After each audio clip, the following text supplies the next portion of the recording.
అత్యుత్తమ ప్లేస్మెంట్స్ తో ఎంఎన్సీ కంపెనీలలో ఉద్యోగమే లక్ష్యమా? ఇంజనీరింగ్ చదవాలనే మీ పిల్లల కలని కేజీ రెడ్డి కాలేజ్ తో నిజం చేసుకోండి.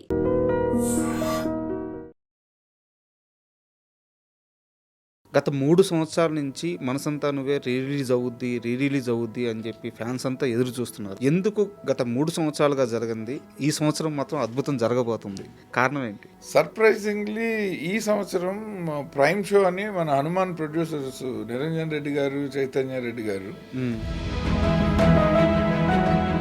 వ్యాలంటైన్స్ డే సందర్భంగా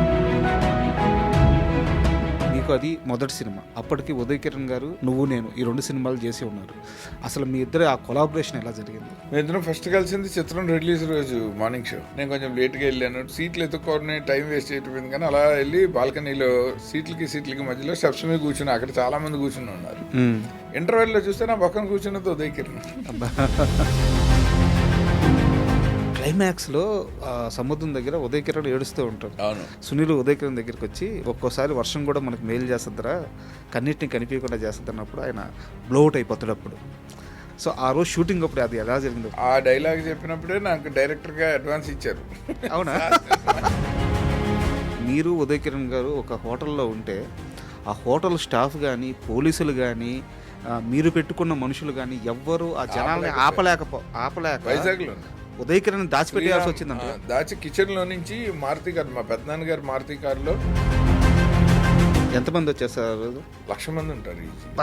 జస్ట్ ఉదయ్ కిరణ్ అక్కడ ఉన్నారని తెలిసి, ఉదయ్ కిరణ్ అక్కడ దిగాడని తెలిసి మేము ఉదయ్ కిరణ్ తీసుకొచ్చి క్రౌడ్కి అలా చీటప్ చేయించాం. చెయ్యత్తి కింద 1,00,000 మంది.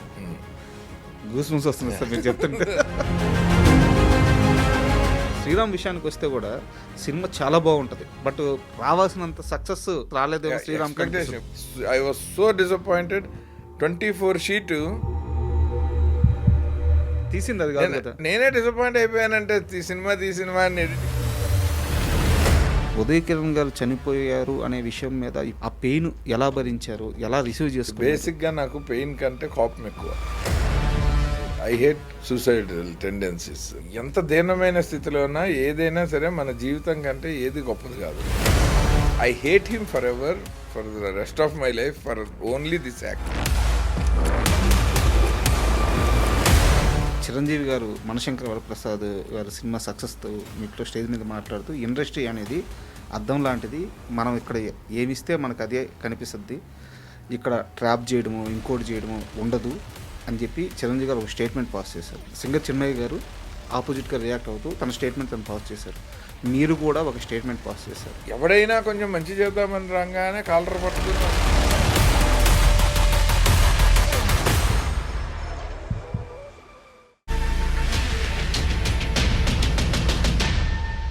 Hi, welcome to my show.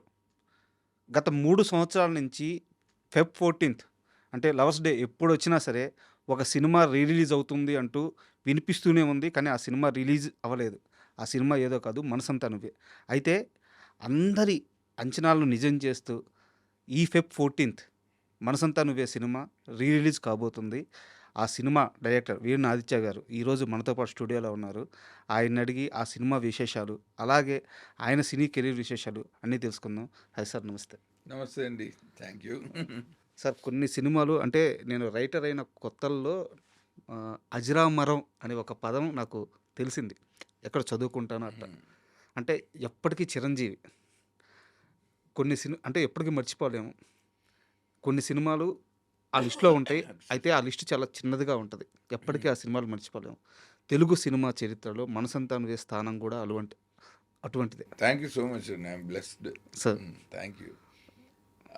అజరామరం అన్నది పెద్ద మాట. అంటే మేము అంతా కె విశ్వనాథ్ గారి సినిమాల గురించి రాసేటప్పుడు సార్, బాలచంద్ర గారి సినిమాలు, దాసరి గారి సినిమాలు, రాఘవేంద్రరావు గారు కల్ట్ క్లాసిక్ హిట్స్ సార్, అలా, అలాగే క్రాంతి కుమార్ గారి, సీతారామయ్య గారు, మన అలా కొన్ని సినిమాలు ఉంటాయి.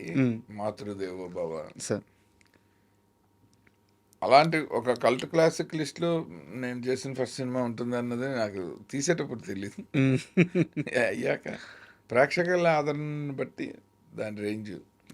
సో మనం థ్యాంక్స్ చెప్పాల్సింది ఆడియన్స్కే ఫస్ట్. అయితే మనం ఇంటర్వ్యూ కూడా ఆడియన్స్తోనే స్టార్ట్ చేద్దాం సార్.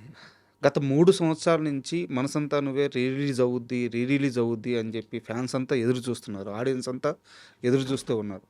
ఎందుకు గత 3 సంవత్సరాలుగా జరగంది, ఈ సంవత్సరం మాత్రం అద్భుతం జరగబోతుంది? కారణం ఏంటి? అదే ఎవ్రీ టైమ్ ఒక ఫ్యాన్ మేడ్ పోస్టర్ వస్తుండే వ్యాలంటైన్స్ డేకి, ఎవరో ఒక ఉదయ్ కిరణ్ ఫ్యాను హ్మ్. ఇది రిలీజ్ 4Kలో అని. ఆ తర్వాత నాకు అది పంపించి దీన్ని ఎలాగైనా ట్రై చేయండి సార్ అని చాలామంది ఫేస్బుక్లో ఇన్స్టాలో రిక్వెస్ట్లు పెట్టేవాళ్ళు. ఒక ఆయన చక్కరి అని మా చాలా క్లోజ్ ఫ్రెండ్, ఆయన రిలీజ్లు చేసే ఉద్దేశం ఉంది, ఆయనకి ఎన్ఆర్ఐ ఫ్రెండ్స్ సపోర్ట్ తోటి నేను రైట్స్ తీసుకుని చేస్తానండి అని ఆయన ముందుకు వచ్చాడు. 1 ఆఫ్ ద ఇయర్స్ పాపం. తన ఆర్టిస్ట్, ఆస్పైరింగ్ యాక్టర్, హీరో. కానీ తనకి అవుట్ ఆఫ్ ఇంట్రెస్ట్ వచ్చాడు ఆయన.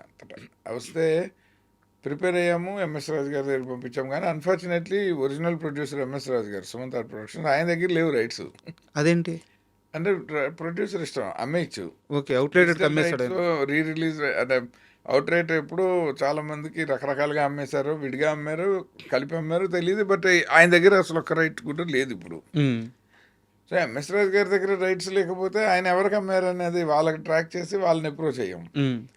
అయితే వాళ్ళు చేస్తే మేమే చేసుకుంటాము, మాకు అమ్మే ఉద్దేశం లేదు. అంటే అమ్మితే ఎక్కువ డబ్బులు రావు, రిలీజ్ అయితే అట్లీస్ట్ కొంత ఎక్కువ వాల్యూ ఉంటుంది.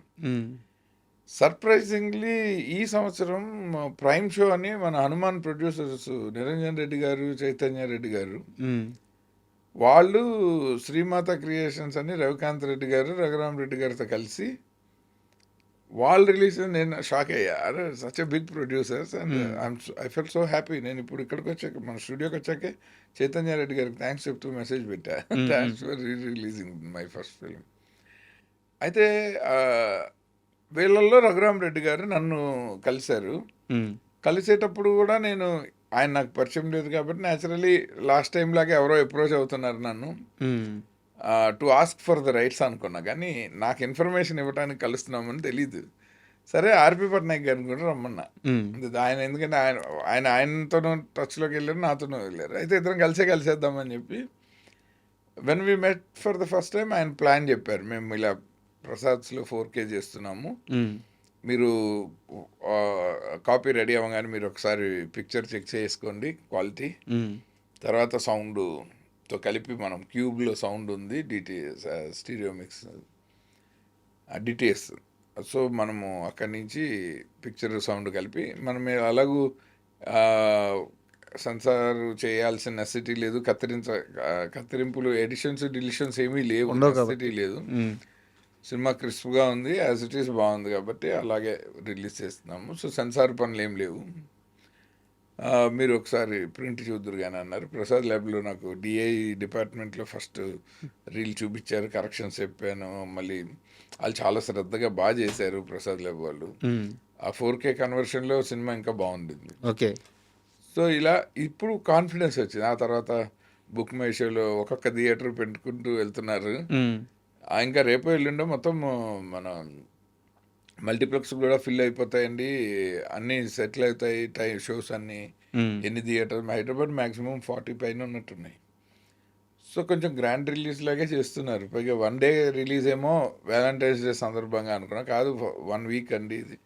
రెగ్యులర్ పెద్ద సినిమాలు రిలీజ్ లాగే చేస్తున్నాము అని చెప్పారు వాళ్ళు. ఉదయ్ కిరణ్ని మళ్ళీ ఆ తెర మీద చూడాలని, మనసంతా నువ్వే సినిమా ఆ ఎమోషన్ని, ఆ లవ్ ఫీల్ని మళ్ళీ పొందాలని చాలామంది వెయిటింగ్ సార్. అది 1 వీక్ అయినా అద్భుతంగా ఆడుద్ది. బట్ మనం ఒక్కసారి జర్నీని గుర్తు చేసుకుందాము, మనసంతా నువ్వే జర్నీని. మీకు అది మొదటి సినిమా. అప్పటికి ఉదయ్ కిరణ్ గారు చిత్రం, నువ్వు నేను, ఈ 2 సినిమాలు చేసి ఉన్నారు. అసలు మీ ఇద్దరు ఆ కొలాబరేషన్ ఎలా జరిగింది? మేమిద్దరం ఫస్ట్ కలిసింది చిత్రం రిలీజ్ రోజు మార్నింగ్ షో. ఓకే, కలిసి చూసాం. దశరథ్ నాకు ఫ్రెండ్, డైరెక్టర్ దశరథ్ గారు, ఆయనే పిలిచాడు నన్ను చిత్రం మార్నింగ్ షోకి. నాకు అప్పటికే ఆర్పి పట్నాయక్ గారు బాగా క్లోజ్, కులశేఖర్ బాగా క్లోజ్. సో అందరం కలిసి అక్కడ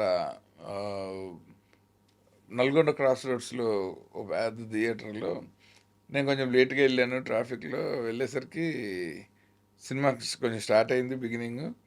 సో సీట్లు ఎత్తుక్కొని టైం వేస్ట్ చేయటం కానీ అలా వెళ్ళి బాల్కనీలో సీట్లకి మధ్యలో స్టెప్స్ మీద కూర్చుని, అక్కడ చాలామంది కూర్చుని ఉన్నారు. సో హౌస్ ఫుల్ అయిపోయింది కాబట్టి చిత్రం పాటలు పెద్ద హిట్ కదా. సో న్యాచురల్లీ యంగ్ క్రౌడ్ అందరూ ఓపెనింగ్స్ ఎక్స్ట్రాడినరీగా వచ్చాయి. సో ఇంటర్వెల్లో చూస్తే నా పక్కన కూర్చున్నది ఉదయ్ కిరణ్. అబ్బా. అక్కడి నుంచి మేము పరిచయం చేసుకుని అప్పటికే నేను జయంత్ సి పరంజీ గారి దగ్గర 3 సూపర్ హిట్ సినిమాలు పనిచేసి బయటకు వచ్చి సురేష్ ప్రొడక్షన్స్లో చేశారు కదా. ప్రేమించుకుందాం రాకి బావగారు బన్నారు. సో న్యాచురలీ అతను కూడా ఇంక రేపు మోప డైరెక్టర్ అవుతాను అన్నది మా ఫ్రెండ్స్ ద్వారా, ఆర్పి గారు, కులశేఖర్, దశరథ్ ద్వారా విని ఇంకా then we started associating together. ఇంకా ఎలా ఏ రేంజ్ కంటే నా ఫస్ట్ సినిమా నీతోనే చేస్తా, మంచి లవ్ స్టోరీ చేస్తా, నీతో చేస్తా, who ever be the producer. అలా 2-3 ఆఫర్లు పర్సూ చేసాం. అవి వర్కౌట్ అవ్వలేదు. ఆ ప్రొడ్యూసర్స్ ఇంకా సమంగా ఏముందండి, ఇప్పుడు ఒక ప్రాజెక్ట్ సెట్ అవ్వాలంటే ఒక రైటర్గానో డైరెక్టర్గానో నన్ను అడిగితే మీకు నచ్చే వరకు నేను సీన్లు చెప్తా. కానీ ఒక ప్రొడ్యూసర్గా మీ పారామీటర్ ఏమిటి? ఒక ఆఫీస్ తీయటము, నాకు అడ్వాన్స్ ఇవ్వటము, హీరోకి అడ్వాన్స్ ఇవ్వటము, మిగిలిన నేను సీన్లు తీసినట్టు మీరు డబ్బులు తీయకపోతే ప్రాజెక్టులు జరగ అంతే కదా, ఎవరు పారామీటర్ వాళ్ళు. సో అలా చూస్తే నేను ఆ మధ్యలో నేను ఒకసారి యూఎస్కి వెళ్ళాను. అక్కడ కో డైరెక్టర్గా గుమ్మలూరు శాస్త్రి గారికి అటమిక్ 18 సిరివెన్నెల సీతారామ శాస్త్రి గారు పంపించారు నన్ను. ఇంకా just before becoming a director రాగానే ఎంఎస్ రాజు గారు కాల్ చేశారు. చేసి ఇలాగా ఎస్ గోపాల్ రెడ్డి గారు చెప్పారు. ఎందుకంటే అప్పటికే దుర్గా ఆర్ట్స్లో కథ చెప్పుకున్నాను మహేష్ బాబుకి ఒక లవ్ స్టోరీ. సో రామోజీరావు గారికి ఒకటి చెప్పుకున్నాను. ఇలా రకరకాలుగా నా ప్రయత్నాలు ఫస్ట్ టైం పరశూరు వెంకటేశ్వర గారు నన్ను బాగా ఎంకరేజ్ చేస్తూ ఆయన కూడా తీసుకెళ్ళి దగ్గరుండి కథలు చెప్పిస్తూ ఉండేవాళ్ళు నాతో, రామానాయుడు గారికి, రామోజీరావు గారికి, అందరికి. నాకు ఒక 14 ఆఫర్లు దాకా ఉన్నాయి అప్పటికే. ఓకే, లాంచ్ అవ్వడానికి 14 ఆఫర్లు రెడీగా. నేను తలుచుకుంటే పెద్ద హీరోలతోనే లాంచ్ అయిపోయే అవకాశము నేను ఓకే అనుకుంటే. కానీ నాకేంటంటే ఫస్ట్ సినిమా పూర్తిగా అంటే ఒక హీరో ఇమేజు, హీరో ఫైట్లు, హీరో అభిమానుల వల్ల వచ్చే ఓపెనింగ్స్ కాకుండా జనరల్ సినిమా ఆడియన్స్ని నేను ఎంగేజ్ చేయగలనా లేదా. సో ఒక చిన్న బడ్జెట్లో మోర్ ఆన్ రైటింగ్, నా బ్రెయిన్ మీద ఎక్కువ ఉండి నా డెసిషన్ మేకింగ్ మీద సినిమా రీజనబుల్గా బాగుంటే ఇండస్ట్రీలో కంటిన్యూ అవుదాము, ఫ్లాప్ అయితే ఇంటికి వెళ్ళిపోదాము అనుకున్నా. ఎందుకంటే ఇది నాకౌట్ సిస్టమ్ ఉన్న ఇండస్ట్రీ, దీంట్లో కన్సిస్టెన్సీనే నేను ఎప్పుడు ఎక్స్పెక్ట్ చేయలే, ఇప్పుడు చేయలే, అప్పుడు చేయలే. మన అవసరం ఇండస్ట్రీకో ప్రేక్షకులకు ఉన్నంతవరకే మనం ఉండాలని నేను కాలేజీలో రాసుకున్నాను. కానీ నా ఫస్ట్ సినిమా ఎవరికి చేసినా సూపర్ హిట్ అవుతుందని అనుకునేవాడిని. అదొక కాన్ఫిడెన్స్.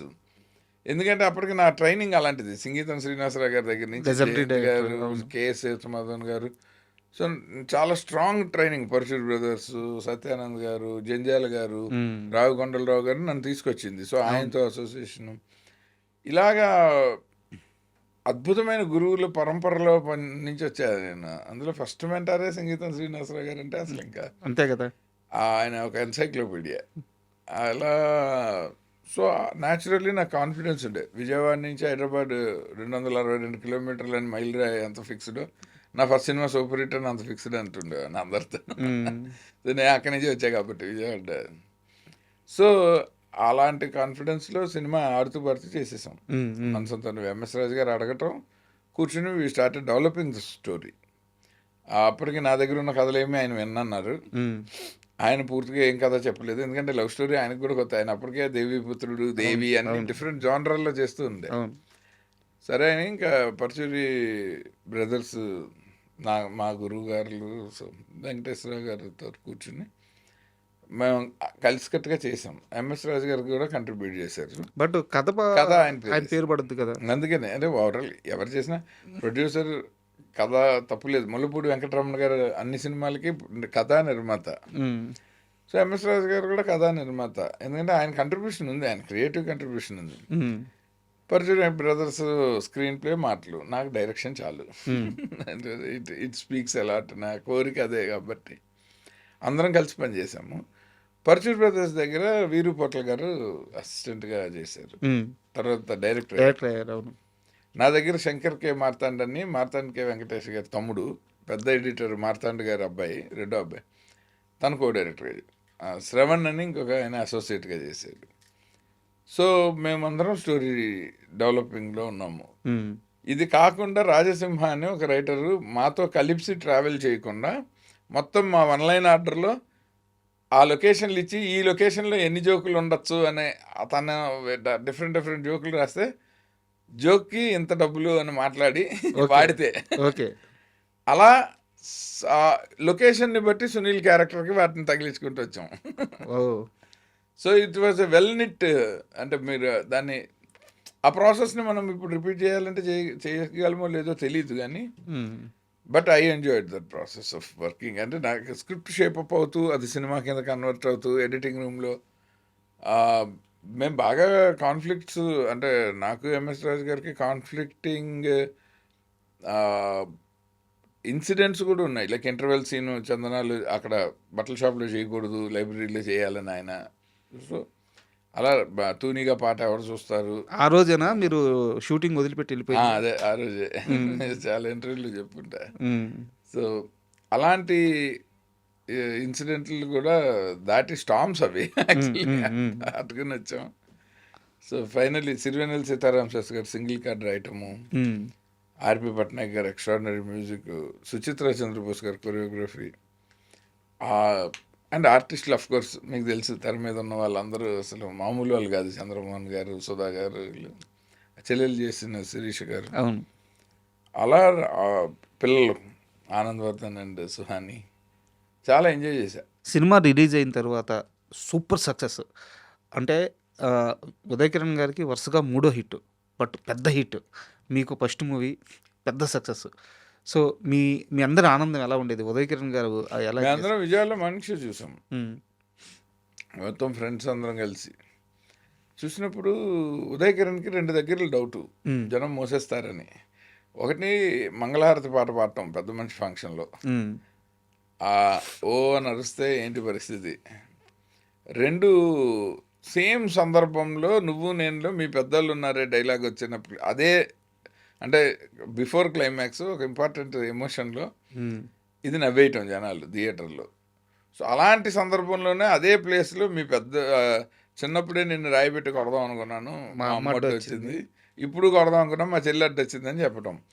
ఈ 2 దగ్గరలో నా చేయి గట్టిగా పట్టేసి ఆ ప్రెషర్ నాకు ఐ కుడ్ ఫీల్. సినిమా చూస్తూ మార్నింగ్ షో విజయవాడలో నేను మా విజయవాడ ఆడియన్స్ పర్ఫెక్ట్గా అరుస్తారు. మొయిటౌన్కి వస్తే మా వాళ్ళు ఆంధ్రప్రదేశ్ ఉభయ తెలుగు రాష్ట్రాల్లో క్రౌడ్ పల్స్ సినిమాకి ఫస్ట్ డే మార్నింగ్ షో అంటే undisputed king of audience Vijayawada ఈ రోజుకి. ఇఫ్ దే లైక్ ఇట్ నెత్తి మీద పెట్టేసుకుంటారు, ఇఫ్ దే హేట్ ఇట్ థియేటర్లో సినిమా జరుగుతున్నంతసేపు రన్నింగ్ కామెంటరీలో ట్రోల్ చేస్తారు. నేను అక్కడి నుంచే గ్రో అప్ అయ్యి వచ్చాను ఇండస్ట్రీకి. సో నాకు కొంచెం వరకు ఆ పల్స్ మీద గ్రిప్ ఉంది వేరే వాళ్ళకంటే. నేను విజయవాడలోనే ఎవ్రీ మూవీ మార్నింగ్ షో చూసాను. నేను అసిస్టెంట్ డైరెక్టర్గా పనిచేసింది కూడా, డైరెక్టర్ అయ్యాక కూడా. ఇప్పుడు కూడా రిలీజ్ రోజు ఫస్ట్ షోకైనా విజయవాడ రండి అని మా ఫ్రెండ్ మోహన్ వంశీ గారు ఆయన ఇన్వైట్ చేస్తే we are thinking okay morning show ఇక్కడ చూసి ఫస్ట్ షోకి అక్కడికి వెళ్దామా అని. అయితే అలాంటి సందర్భంలో ఇటు సునీల్ హీ వాజ్ ఎంజాయింగ్. ఎందుకంటే సునీల్కి పెద్ద బ్రేక్, ఆయన తన character Brahmanda how it is well received, ఆయన ఎంజాయ్ చేస్తుండే సినిమాని. ఉదయ్ కిరణ్కి టెన్షన్, ఈ 2 దగ్గరలో పాస్ అయితేనే హీరో పాస్. మంగళహారతి పాడితే చూడరని అతను డే 1 నుంచి భయం. డబ్బింగ్లో కూడా గొడవ చేస్తుండేవాడు. ఆ డైలాగ్ భరణి గారి దగ్గర దాన్ని మార్చలేమా, తీసేయలేమా, అంత ఫెరోష్ అంత దీనిగా చెప్పాలా అని ఇలాగా రకరకాలుగా. అస్సలు వరి అవ్వద్దు, ఇక్కడ నవ్వరు, గ్యారంటీగా మోసేయరు, నువ్వు డెఫినెట్గా నువ్వు you will be well received అని ధైర్యం చెప్తున్నావు. ఆ టోను, డైలాగ్ చెప్పిన విధానము, టోను అన్నీ. డబ్బింగ్ అప్పుడు కూడా ఆ డైలాగ్ ఆపేశాడు. మిగిలిన సినిమా అంతా ఫినిష్ చేసి తర్వాత లాస్ట్లో దాన్ని చెప్పాము. సో అలా తనకి కాషియస్గా ఉన్నాడు ఆ 2 విషయాల్లో. ఎప్పుడైతే అవి థియేటర్లో వాటిని ఎవరు కామెంట్ చేయలేదు ఆ మార్నింగ్ షోకి, అప్పుడు అన్నగారు పాస్ అయిపోయి రిలీవ్డ్. ఆ తర్వాత మేము చిన్న తిరుపతికి వెళ్ళాము. అక్కడ తలనీలాలు ఇచ్చుకొని వెంకటేశ్వర స్వామికి మళ్ళీ అక్కడి నుంచి హైదరాబాద్కి డ్రైవ్ చేసేసి, హైదరాబాద్ వచ్చాక నాకు ఇనీషియల్గా ఎంఎస్ రాజు గారు ఆయన he was king of assessing the film economically. ఎందుకంటే బిఫోర్ రిలీజ్ అయినా రామానాయుడు స్టూడియోలో మిక్సింగ్ జరుగుతున్న టైంలో ఇలా కూర్చుని చెట్టు కింద మా ఫస్ట్ వీక్ మనం తక్కువ వేస్తాము. సో ఆల్రెడీ చిత్రం నువ్వు నేనుకి వచ్చిన యంగ్ క్రౌడ్ వస్తారు, వాళ్ళకి ఈ సినిమా ఎక్కచ్చు ఎక్కకపోవచ్చు, కొంచెం మిక్స్డ్ టాక్ రావచ్చు. సెకండ్ వీక్ నుంచి కొంచెం ఫ్యామిలీస్ వస్తారు, ఎందుకంటే పాటలు బాగున్నాయి, అప్పటికి మన ట్రైలర్లు అన్నీ జనంలోకి వెళ్తాయి. బట్ ఆర్టీసీ వాళ్ళది ఏదో స్ట్రైక్ ఉంది, సో కొంచెం థియేటర్లు పెరిగితే కానీ క్రౌడ్ రాదు. Calculations. Third week strike continue అయితే థియేటర్లలో సినిమా ఉంచుతాం కానీ క్రౌడ్ రారు. ఫోర్త్ వీకెండ్ వరకు కనుక ఈ సినిమా మనం నుంచోబెట్టామంటే 200 days వరకు దీనికి డోకా ఉండదు, అప్పటి వరకు థియేటర్లో ఉంచగలమా లేదా అని ఇలాగ ఫింగర్ టిప్స్ మీద చెప్తుండేవాడు ఆయన. ఏ సెంటర్లో ఏ టైప్ ఆడియన్స్ ఈ సినిమాని లైక్ చేస్తారు, ఎవరికి నచ్చదని. అప్పుడు మల్టీప్లెక్స్ కల్చర్ లేదు సార్. సో అన్ని సింగిల్ థియేటర్ రన్ను. ఆయన ఇలా ఫింగర్ టిప్స్ మీద చెప్తుంటే నాకు ఆశ్చర్యంగా ఉండేది, ఇలా ఎలా చెప్తారు ఇక్కడ కూర్చుని ప్రేక్షకుల సంగతి. నేను ప్రేక్షకుడిగా తోపు అనే ఫీలింగ్లో ఉండేవాడిని, కానీ ఆయన అంతా, అందుకనే ఆయన he became a very big film maker of his times. Sir ఆ జడ్జిమెంట్ ఆయన చాలా బాగుండింది. ఎగ్జాక్ట్గా నేను హైదరాబాద్కి వచ్చిన తర్వాత ఫస్ట్ 2-3 weeks కొంచెం reasonably okay collections. Cinema hit talk, అంటే టాక్ చాలా బాగుండింది, కానీ ఆ వర్డ్ ఆఫ్ మౌత్ స్ప్రెడ్ అయ్యాక ఇట్ బికేమ్ లైక్ ఏ ప్రభంజనం. అది 250 రోజు మేము శ్రీరామ్ సినిమా చూస్తున్నప్పుడు కూడా వైజాగ్లో మేము సంగం శరత్లో చూసాం సెకండ్ షో విత్ 80% 90% క్రౌడ్.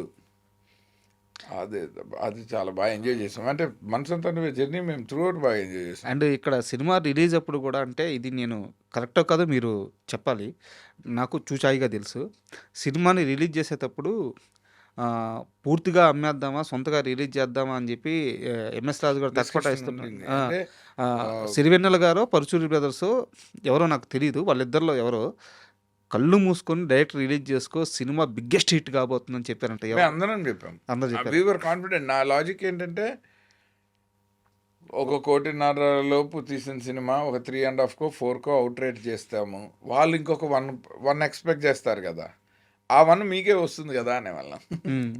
అంతే కదా. సో కొడితే కొండను కొడతారు సార్, లేకపోతే అంటే వస్తే కొండ వస్తుంది, పోతే వెంట్రుక పోతుంది. చిన్న బడ్జెట్ మీద జాక్పాట్ కొట్టే ఛాన్సెస్ ఎక్కువ, పెద్ద బడ్జెట్ల మీద మార్జినల్గా ప్రాఫిట్స్ తక్కువ, పెట్టింది కవర్ అవటం మీదే ఫోకస్ ఉంటుంది. సో ఎంత లేదన్నా మార్కెట్ పెరిగిపోదు కదా, మొత్తం 2% కదా మన ఆడియన్స్, సో తెలుగు రాష్ట్రాలకి. అలాంటప్పుడు రిపీట్ ఆడియన్స్ మీద ఛాన్స్ మీరే తీసుకోవచ్చు కదా, అది డిస్ట్రిబ్యూటర్కో మధ్యలో బయ్యర్కో వెళ్ళటం ఎందుకు అన్నది. అప్పుడు ప్రొడ్యూసర్కి ఫస్ట్ వచ్చిన మనీయే ప్రొడ్యూసర్, ఆ తర్వాత సినిమా ఎంత పెద్ద హిట్ అయినా రాదు. సో నేను బాగా కాన్ఫిడెంట్గా ఉండేవాడిని ఈ సినిమా కొడతామని. ఆయన నమ్మాడు, చాలా డిస్కస్ చేసేవాళ్ళం. అండ్ చిత్రం నువ్వు నేను ఎంత పెద్ద హిట్ అయినా సరే ఉదయ్ కిరణ్లో ఆ పసితనం కనిపించేది, చాలా తక్కువ ఏజ్, ఇన్మెచ్యూర్డ్గా ఆ పసితనం కనిపించేది. బట్ మనసంతా నువ్వేకి వచ్చేలాకే యాక్టింగ్లో కానీ ఆ మ్యాన్లీనెస్, ఆ లుక్స్లో కానీ చాలా అద్భుతంగా కనిపించారు. ఆ యాక్టింగ్ చాలా మెచ్యూర్డ్గా కనిపించింది. సో ఎలాంటి జాగ్రత్తలు తీసుకున్నారు మీరు? నేను చిత్రము he played like a boy, intermediate boy, అందుకని నాకు చిత్రం మీద అది కేవలం డైరెక్టర్ తాలూకు మ్యాజిక్, మ్యూజిక్, ఈ రెండింటి మీద సినిమా అంటే ఎవరు వేసినా పర్వాలేదు, ఉదయ్ కిరణ్ రీమా సేనే లేకపోయినా పర్వాలేదు, ఆ ఏజ్ పిల్లలు ఎవరు వేసినా చిత్రం హిట్. అప్పుడు ఆర్టిస్ట్ క్యాలిబర్తో పని ఉండదు, ఎవరైనా ఒకటే. ఇప్పుడు అలాంటి దశ నుంచి నువ్వు నేనుకి అతను అద్భుతంగా ట్రాన్స్ఫార్మ్ అయ్యాడు. అది ఆ నువ్వు నేనుకి అతను అయిన ట్రాన్స్ఫర్మేషన్ చూసే నేను అతని మీద ఎక్కువ ముచ్చటపడ్డాను. అంటే సంబంధం లేకుండా తను బైసెప్స్ అవి బిల్డ్ చేసి, నాకు నువ్వు నేను అతను first opening introduction running race athletic ఇది చూపించాడు క్లిప్స్, అది చూసి అసలు ఇలాగ ఒక క్యారెక్టర్ కోసం ఇలా ఎదగగలిగిన వాడు పనికి వస్తాడు ఆర్టిస్ట్గా. మనసంతా నువ్వే నాకు అంత బైసెప్స్ కన్నులు గిన్నెలు అక్కర్లేదు, కానీ ఆ మెచ్యూరిటీ హెల్ప్ అయింది. పెర్ఫార్మర్గా సీన్లు మేము స్టోరీ డిస్కషన్ నుంచే అతన్ని పరచూరి వెంకటేశ్వర గారు కథలో కూర్చోమనేవాళ్ళు. ఏం కంట్రిబ్యూట్ చేయకపోయినా అసలు జరుగుతున్నది వింటూ ఉంటే నీ క్యారెక్టర్ మైండ్లోకి ఎక్కుతూ ఉంటుందని. So he was there throughout. నువ్వు నేను షూటింగ్ నుంచి వచ్చి మన ఆఫీస్లో కూర్చునేవాడు, సుమంతార్స్ ఆఫీస్. అందుకని అతనికి, సునీల్కి, వీళ్ళందరికీ బాగా గ్రిప్ వచ్చేసింది, వాళ్ళ పాత్రలు ఎలా బిహేవ్ చేయాలి, ఏం చేయాలి, అసలు వాళ్ళు గ్యాప్ ఇచ్చేవాళ్ళు కాదు. సో నాకు స్ట్రెస్ లేదు. అది దాటి అందంగా కనబడటం అంటే ఎస్ గోపాల్ రెడ్డి గారు. అతన్ని అసలు ఆ 2 సినిమాల కంటే ఎస్ గోపాల్ రెడ్డి గారు లాంటి ఒక మాస్టర్ విజన్ ఉన్న అంటే ఆయన సినిమాటోగ్రఫీలో అసలు అద్భుతాలు. మనం అప్పటికే క్షణక్షణంలో వెంకటేష్ బాబు, శ్రీదేవి, ఇలాలు, ప్రియురాలు, వెంకటేష్, సౌందర్య చాలా పెద్ద సినిమా కదా ఆయన చేసింది. అందరూ పెద్ద పెద్ద స్టార్స్ని ఆయన మౌల్డ్ చేసి పండిపోయారు. ఆయన సచ్ సీనియర్ లెజెండరీ సినిమాటోగ్రాఫర్ అప్పటికే, ఇప్పటికి ఇంకా. సో ఎప్పుడైతే ఆయన ఫ్రేమ్లోకి వచ్చాడో ఆయన ఉదయ్ కిరణ్లో అన్ని ప్లస్ పాయింట్లు తెర మీద ఒక్కసారి ఆవిష్కరించబడ్డాయి. అప్పటిదాకా కొంచెం కొంచెంగానే తను న్యాచురల్గా, ఇప్పుడు కొంతమందికి it comes out of experience. ఈ ఆర్టిస్ట్ ఇక్కడ నుంచుంటే ఈ లైట్లో ఈ ప్రొఫైల్లో బాగోడు, సో ఇతన్ని ఆ సీన్లో ఏదో ఒకటి చేసి ఇతను అక్కడ నుంచోకుండా చెయ్యాలి. ఈ డిజైను సీనియర్ సినిమాటోగ్రాఫర్లకి వస్తుంది. అతను ఒక్కొక్కసారి ఫ్లాట్ లైట్లో బాగుంటాడా, బ్యాక్ లైట్లో బాగుంటాడా, ఆ ఆర్టిస్ట్ని ఎలా అందంగా అవుట్డోర్కి వెళ్తే. సో ఆర్టిస్టుని బాగా చూపించటం తెలిసిన సినిమాటోగ్రాఫర్లు they can mould actors very well. అందుకే రేమాసేన్ కూడా చిత్రంలో కంటే మనసంతానవిలో బాగుంటుంది. గ్యాప్గా 2 years కూడా లేదు. అవును. అంతలోనే వీళ్ళు ఏం మారిపోరు. కానీ ఎస్ గోపాల్ రెడ్డి గారి లెన్స్కి వేరే మ్యాజిక్ ఉంది. అండ్ మనసంతా నువ్వే సినిమాలో చాలా అద్భుతమైన మూమెంట్స్ ఉన్నాయి. అంటే నేను షార్ట్ డివిజన్ వాటి గురించి చెప్పట్లేదు, కానీ వాటిని మూమెంట్స్ అని వచ్చాము. బట్ క్లైమాక్స్లో సముద్రం దగ్గర ఉదయ్ కిరణ్ ఏడుస్తూ ఉంటాడు. అవును, అప్పటిదాకా సునీలు అసలు సూపర్గా నవ్వించుంటాడు. అప్పటిదాకా సినిమా అంతా నవ్వించుంటాడు. సునీల్ ఉదయ్ కిరణ్ దగ్గరికి వచ్చి, ఒక్కోసారి వర్షం కూడా మనకు మేలు చేస్తుందిరా, కన్నిటిని కనిపించకుండా చేస్తుంది అన్నప్పుడు ఆయన బ్లోఅవుట్ అయిపోతాడు. అప్పుడు అసలు ఆ యాక్టింగ్ కానీ, ఆ సీన్ కానీ, ఆ మూమెంట్ కానీ, అంటే నాకు ఇప్పుడు చెప్తుంటే కూడా నాకు చాలా ఫేవరెట్ షాట్ అనమాట అది. సో ఆ రోజు షూటింగ్ అప్పుడు అది ఎలా జరిగింది ఒకసారి చెప్పండి. అది యాక్చువల్గా ఆ డైలాగ్ చెప్పినప్పుడే నాకు డైరెక్టర్గా అడ్వాన్స్ ఇచ్చారు. అవునా? ఎందుకంటే ఈ సీన్ రాయగలిగిన వాడు ఈ సినిమాని హ్యాండిల్ చేయగలడని 25,000 అడ్వాన్స్ ఇచ్చారు. ఓకే, నేను బలమైన షాటే గుర్తుపెట్టుకున్నాను. చాలా బలమైంది అది. అదే ఒక ప్రెషర్ని క్రియేట్ చేసింది. ఏంటంటే అది స్టోరీ సిట్టింగ్లో తెగ నచ్చేసింది. ఆ తర్వాత స్క్రిప్ట్ ఎలా షేప్ అప్ అవుతున్నా అది మారకుండా ఉండటానికి తాతలు దిగొచ్చు. దాన్ని ఎంఎస్ రాజు గారికి హీరోకి ఒక 4-5 ఫ్రెండ్స్ ఉండాలి, కోలాహలంగా ఉండాలి, కామెడీ హిలేరియస్గా ఉండాలి, ఇలా ఉండేది ఆయనకి. ఉదయ్ కిరణ్ మీదే మొత్తం బరువు వేయలేము, సునీల్ ఒక్కనే పెట్టలేము అని. సో ఆలీ వేణుమాత ఇలా రెగ్యులర్ హీరో ఫ్రెండ్స్ని అలాగా ఆ కాలనీలో బ్యాచ్ లాగా దింపేద్దాము. తిరుపతి ప్రకాష్ వీళ్ళందరూ ఉండేవాళ్ళు అప్పట్లో, బండ్ల గణేష్ గారు. అయితే నాకేంటంటే ఇతను ఒక అనాథ, ఎవరో తెచ్చి పెంచుకుంటున్నారు, ఎక్కడో ఒక మొహమాటం ఉంటుంది, ఒక ఇంట్రావర్ట్ లాగా ఉండాలి. అదైతేనే ఈ సెకండ్ హాఫ్కి ఈ హీరో మీద ఎమోషన్ వస్తుంది. ఒక ఎక్స్ట్రా వ్యాగెంట్గా 4-5 ఫ్రెండ్స్తో ఆయన యాంగిల్ ఏంటంటే చంద్రమోహన్ వీడిని అంత బాగా చూస్తున్నాడు అని ఎందుకు అనుకోవన్నది ఆయన. He was right in his own way. కానీ నాకు సెకండ్ హాఫ్ పోతుంది అన్నది. సో ఒకడే ఫ్రెండ్ ఉండాలి, ఎమోషన్ అయినా కామెడీ అయినా రెండు వాడే పంచుకోవాలి. వాడికి కూడా తెలియకూడదు వీడి బాధ. అందుకని వాడు ఇండైరెక్ట్గా అరే నాకు తెలుసు నువ్వు దాస్తున్నావు అని చెప్పేలాగా ఈ సిచ్యువేషన్ క్రియేట్ చేసి అది చెప్పినప్పుడు ఆయన ఈ ఫెల్ట్ సో హ్యాపీ. కానీ అది మాకు ఎలాంటి ప్రెషర్ అంటే, అది సెట్లో షూటింగ్ జరుగుతుంటే నువ్వు చెప్పినప్పుడు వచ్చిన ఫీలింగ్ రాలే. రీ రికార్డింగ్ లేకుండా ఎడిటింగ్ రూమ్లో చూస్తే నువ్వు చెప్పినప్పుడు గూస్ బంప్స్ వచ్చాము, ఇప్పుడు అంత లేదు. ఇలాంటి ప్రెషర్లో అది రీ రికార్డింగ్ కూడా అయ్యి, ఎవరినెప్పుడు తన వల్ల పాట కూడా యాడ్ అయ్యి, ఆ రీల్ మొత్తం ఆ ఎమోషన్లో అందరం తడిసి మునకలై ఆ ట్రావెల్ చేసినప్పుడు అమ్మయ్యా వి వర్ సో కాన్ఫిడెంట్. లైక్ మొట్టమొదట ఈ సినిమాను ఓకే చేసిన ఆ సీన్లో డైలాగ్ ఇప్పటిదాకా అది పాపం పరుచూరి వెంకటేశ్వర గారికి వాళ్ళ క్రెడిట్. ఆయన చాలా కష్టపడ్డారు. అది పోకుండా ఉండాలి, బాగా ఉండాలి, రాయాలి, దాన్ని అది అబ్బెట్టుగా రాకుండా న్యాచురల్గా అది ఇన్వాల్వ్ కావాలి. ఎందుకంటే ముందు సీన్లు అన్నీ మారిపోతున్నాయి స్టోరీ డిస్కషన్లో. ఇది మాత్రం పట్టుకుని ఎలా వెళ్ళాడుతాం, కష్టమైంది అది. అండ్ ఈ సినిమా మొత్తం మీద ఇందాక మనం మాట్లాడుకుంటే సునీల్ గారి క్యారెక్టర్. సో అంటే అప్పటికి కూడా సునీల్ గారు ఇంకా స్టార్ అయితే అవ్వలేదు, బట్ ఈ సినిమాతోనే ఆయనకి అంత పెద్ద స్టార్డమ్ స్టార్ట్ అయింది. సో వై సునీల్ మాత్రమే ఎందుకు, ఎలా సెలెక్ట్ చేశారు? సునీల్ యాక్చువల్లీ అప్పుడే చిన్నగా తను నువ్వు నేను అన్నీ చేస్తున్నారు, షూటింగ్లో ఉన్నారు. నాకు భిక్షు గారి దగ్గర తను రవీంద్ర భారతిలో కార్గిల్ వార్ మీద ఒక మైమ్ చేశారు, హ్మ్. ఒక బ్యాలే. అందులో సునీల్ టాలెంట్ నిజంగా చెప్తున్నా ఇవాళకి ఇండస్ట్రీ అంత 100% వాళ్ళేదనిపిస్తుంది. సునీల్ గారినా? హ్మ్. అంటే హీ వాజ్ సో న్యాచురల్. ఒక డైలాగ్ లేదు, కంప్లీట్లీ ఎక్స్ప్రెసివ్. బాడీ మొత్తం ఎనాక్ట్ చేయాలి మైమ్లో, లైక్ అర్థం అవ్వాలి కదా ఆడియన్స్కి. అది కార్గిల్ వార్ లాంటి ఒక సీరియస్ ఎమోషనల్ సబ్జెక్ట్, ఆయన ఏం కామెడీ చేయలే. హ్మ్. He performed it so well. ఆ ట్రూప్లో, భిక్షు గారి ట్రూప్లో నేను ఆడియన్స్లో చూశాను అది. హ్మ్. నేను ఫిక్స్ అయ్యాను, హీరోకి ఒక ఫ్రెండ్ ఉంటాడు సునీలే.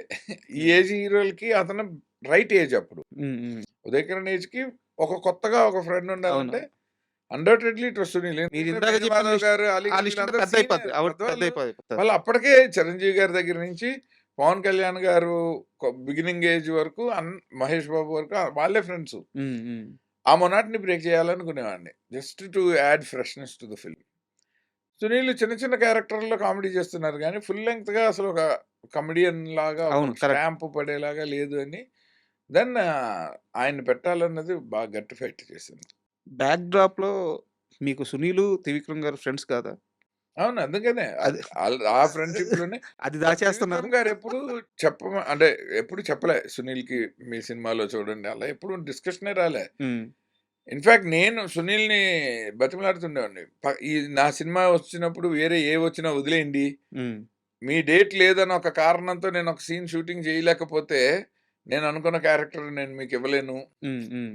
సో మీ డేట్స్ క్లాష్ కాకూడదు. ఎందుకంటే అప్పుడు సినిమాకి 5 రోజులు చొప్పున 5 సినిమాలు చేస్తుంటే హ్మ్. ఆ 5 సినిమాల రెమ్యూనరేషన్ నేను ఇస్తానండి, నన్ను నమ్మి ఆ 20 రోజులు నాకే ఇవ్వండి అని ఇలా బతిమలాడుకునేవాడిని. సునీల్ గారిని. I was after him. హ్మ్. సునీల్ని ఈ సినిమాలో ఉంచడానికి ఏమేమి చేయగలనో ఒక డైరెక్టర్గా అన్ని చేశా.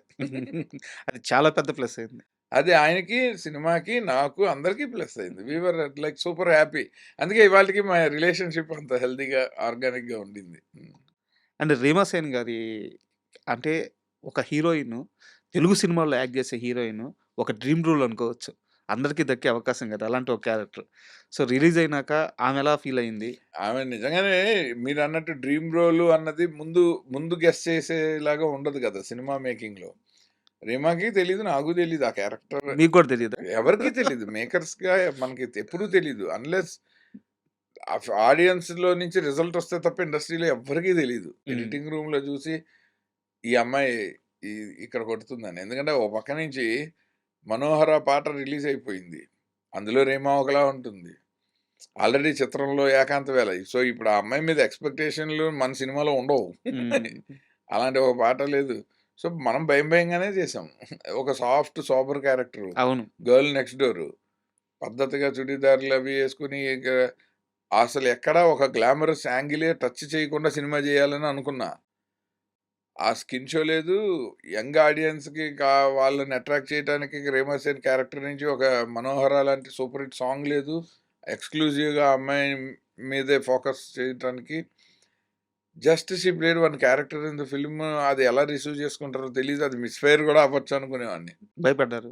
నాకు భయమే. నాకు రీమా సేన్ వద్దని నేను. ఆహా! ఎందుకంటే ఎవరో కొత్త అమ్మాయి అయితే ఏమి ఎక్స్‌పెక్టేషన్ ఉండదు. రీమా సేన్ అయితే ఉదయ్ కిరణ్ తోటి అలాంటి ఒక బెడ్‌రూమ్ సాంగో, ఏదో ఒక రొమాంటిక్ యాంగిల్ ఏదైనా ఉండాలని. అటు తన్నురైతోను లేదు, ఇటు రీమాతోను లేదు సినిమాలో. ఓన్లీ కథుంది. అందులో పాత్రలున్నాయి. సో దానికి రీమా సేన్ బ్యాక్ ఫైర్ అవుతుందా అని డౌట్ ఉండింది. బట్ ఎంఎస్ రాజు గారు చాలా కాన్ఫిడెంట్. లేదు, ఆ అమ్మాయే ఫిక్స్. తన్నురాయే ఫిక్స్. ఈ హ్మ్. 2 ఆయన చాయిస్‌లే. హ్మ్. ఓకే. ఆయన అడ్వాన్స్ కూడా ఇచ్చేసాక మాకు చెప్పారు. హ్మ్. సరే ఇంక మన పాత్ర మనం మన పాత్రలాగా మనం చేయించుకొని వెళ్ళిపోదాం. Let us not change the script for heroine అని చెప్పి ఆమెతో చేయించేసాం. ఆమె చాలా చేసింది యాక్చువల్లీ. తను అది ఓన్ చేసుకోవటం కష్టం. ఒక తెలుగు అమ్మాయిలాగా మన సెన్సిబిలిటీస్, మన ఎక్స్‌ప్రెషన్స్, మన సాఫ్ట్‌నెస్, ఒక పక్కింటి అమ్మాయిలాగా లవబుల్‌గా చేయటం, ఆ చిన్న చిన్న క్యూట్ రియాక్షన్స్. అవును. ఎస్పెషల్లీ సెకండ్ హాఫ్‌లో ఆ అమ్మాయి గనక సరిగ్గా యాక్ట్ చేయకపోతే మొత్తం తుస్సుమంటది. ఎందుకంటే సెకండ్ హాఫ్ మొత్తం వీళ్ళిద్దరి మధ్యే ఉంటుంది. వాళ్ళిద్దరి మధ్య ఉంటది. వాళ్ళకి క్లైమాక్స్ ఏం పెయిన్ లేదు. అంతా కూడా తనదే. ఆ!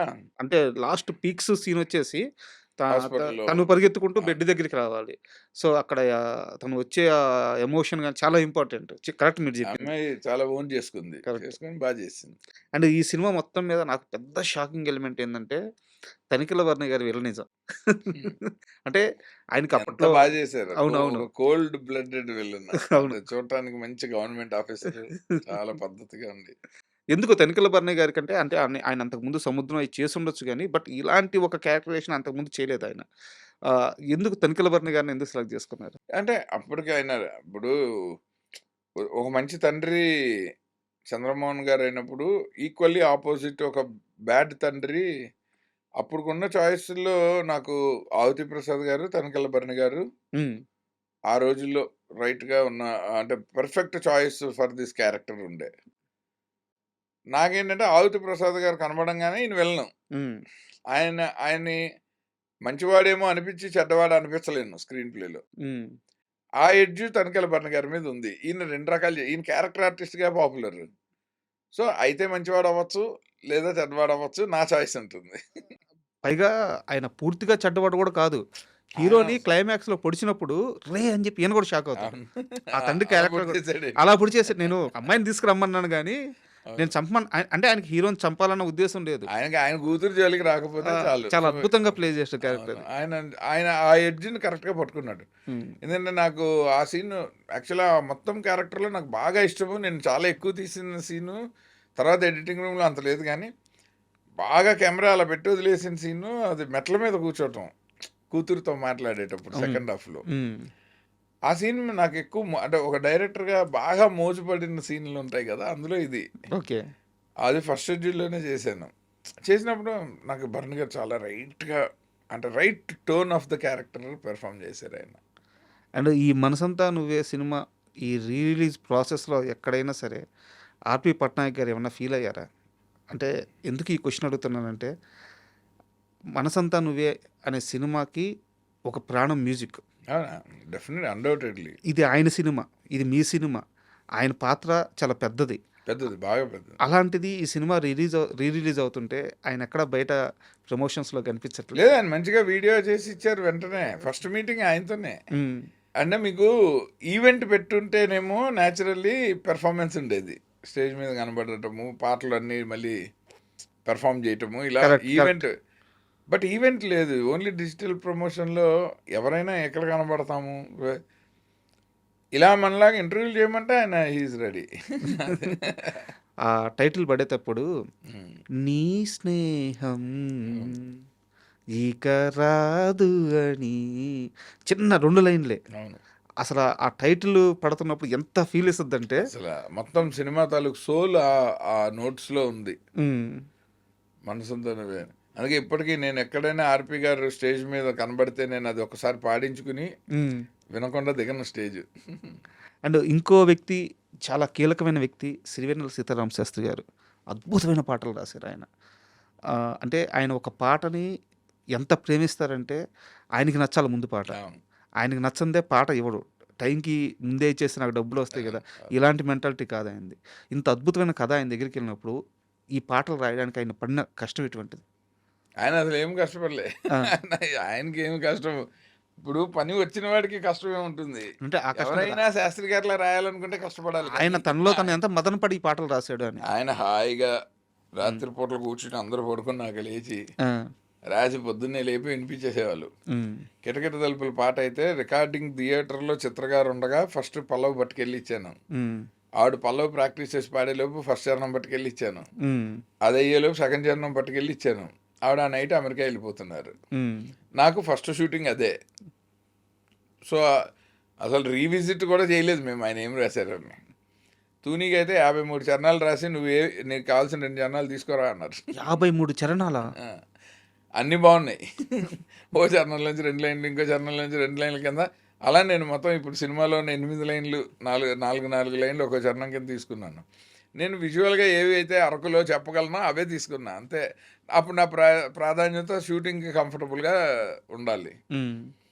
సో, రైల్వే ట్రాక్ మీద తీయగలను. సో, ఓసారి ఇటువైపు వస్తుంది, మళ్ళీ అటువైపు వస్తుంది. ఈ రైలుకి సొంత ఊరు ఏదో గుర్తు రాదు. అలా 'కూకు బండి మా ఊరుంది ఉండిపోవే మాతో పాటుగా.' ఇది తీసేసుకున్నాను ఎందుకంటే నాకు ఒక లొకేషన్ దొరికేసింది. ఓకే. అలా అలా సెలెక్ట్ చేసుకున్నాను. తూనిగా యాజ్ ఇట్ ఈజ్. తూనిగా ప్లేస్‌లో అబ్బోసి అని పెట్టమని ఎంఎస్ రాజు గారు గొడవ. ఆ అబ్బోసి అంటే మనం పిల్లల్ని బుగ్గగిల్లి అంటాము. సో నాకొద్దని నేను. హ్మ్. అయితే చాలా రోజులు దాన్ని శాస్త్రి గారు నాకు సపోర్ట్ చేశారు. చేసి తూనిగా. నాకు ఓకే. ఎందుకంటే నాకు చిన్నప్పుడు మా బాల్యంలో నాకు గుర్తుంది ఇనప చువ్వకి ఇలా ఒక రెక్కలాగా ఉంటుంది. దాన్ని ఇలా పెట్టి ఫట్ అని కొడితే తూనిగలాగే ఎగురుతుంది. దాన్ని తూనిగా అనేవాళ్ళం. హ్మ్. అలాగే రేకు కప్పలని ఇలా కొడితే అవును. బెక్ బెక్ బెక్ అని సౌండ్ వస్తుంది రేకులతోటి. ఈ 2 నా ఫేమస్ చైల్డ్‌హుడ్ టాయ్స్. హ్మ్. సో నేను అది ఎక్కడైనా దొరుకుతుందని తూనిగా అన్నాను. పిల్లలు దాంతో ఆడుకుంటారని. నాకు అది దొరకలేదు ఒరిజినల్ తూనిగ పెట్టి. దాంట్లో నేను షూటింగ్ చేసే టైంకి అవి లేవు మార్కెట్‌లో. దాంట్లో ఒక లైన్ ఉంటది. 'తూనిగా' పాటలో సూర్యుడు ఏడి నీతో ఆడి నీతో చందమామ ఆడి చందమామ అయిపోయాడుగా. అవును. ఏమి లైన్ సార్ అది. అంటే పసిపిల్లల మీద పాట రాస్తా అంటే వాళ్ళకి ఆట టైం తెలియట్లా. అదొక స్వచ్ఛమైన అంతే. బాల్యం. అంటే ఆయన కూడా ఆ బాల్యంలోకి వెళ్ళిపోయి రాసిన లైన్ లాగా ఉంది అది. అండ్ ఎవరినెప్పుడు తన వలలో అసలు మన సినిమాకి రాసిందే కాదు. అవునా? ఆల్రెడీ ఆర్‌పి పట్నాయక్ గారి మ్యూజిక్‌లో శాస్త్రి గారు స్వయంవరంకి ముందు అవునన్నా కాదన్నా ఏదో టైటిల్ తోటి ఫస్ట్ అనౌన్స్ చేసింది చంద్ర సిద్ధార్థ గారి డైరెక్షన్‌లో. దానికి రికార్డ్ చేసిన పాట ఇది. ఓకే. అది డైరెక్టర్ మారారు, సెటప్ మారింది. వేణు గారు as it is, producer same, Trivikram గారు సేము. చంద్ర సిద్ధార్థ గారు బయటకు వచ్చినప్పుడు ఆర్‌పి గారు కూడా వచ్చారు. తర్వాత విజయభాస్కర్ గారు, కోటి గారు అటాచ్ అయ్యారు. ఆ పాట అలా ఉండిపోయింది. హ్మ్. నాకు సరదాగా చెప్తే నాకు మధ్యలో బీజీఎంలు చాలా లెంగ్తీగా ఉన్నాయి. అవి తీసేసి అసలు బీజీఎంఏ వద్దు ఎందుకంటే నాకు క్లైమాక్స్లో వస్తుంది. ఇక్కడ అసలు పాటే నిలబడదు. నాకు జస్ట్ ఆ ఎమోషన్కి సపోర్ట్ చేస్తే చాలు, ఒక రీ రికార్డింగ్లా కావాలి. సో బీజీఎంస్ తీసి ప్రేమ అన్నది అటాచ్ చేసేసింది ఒక చరణంకి ఇంకో చరణంకి మధ్యలో. జస్ట్ 4 సార్లు ప్రేమ అని వదిలేయండి కోరస్లో. అంటే అప్పుడు శాస్త్రి గారు వృత్తి ప్రేమ ఏమంటాం ఆల్రెడీ కిటకిట తలుపులు అన్నాగా అంటే ప్రేమ ఇంతేగా ప్రేమ అందాము. అట్లీస్ట్ ఒక స్టేట్మెంట్ ఇచ్చినట్టు ఉంటుంది. హ్మ్. ప్రేమ అంటే ఇంక ఇంతే అని, విరహం తప్ప ప్రేమకి విజయం లేదన్నది ఒక స్టేట్మెంట్ అన్నా ఉంటుంది ఏదో ఒకటి అని ఆయన మార్చారు. హ్మ్.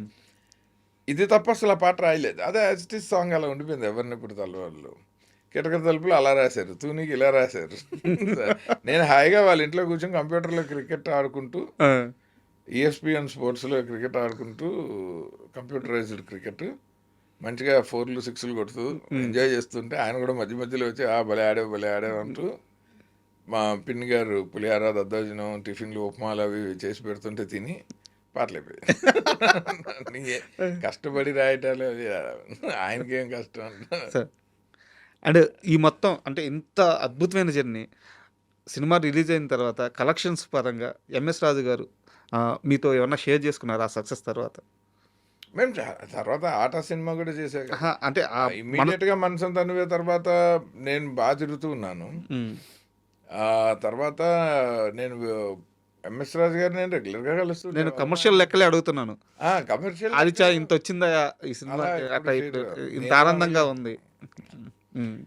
ఇండస్ట్రీ మనకి చెప్తుంది కదా. నాకు సెకండ్ వీకో థర్డ్ వీకో అశ్విని దత్ గారు అమ్మాయి స్వప్న దత్ గారు వాళ్ళ ఫ్రెండ్స్ వెళ్ళారు ఓడియన్లో.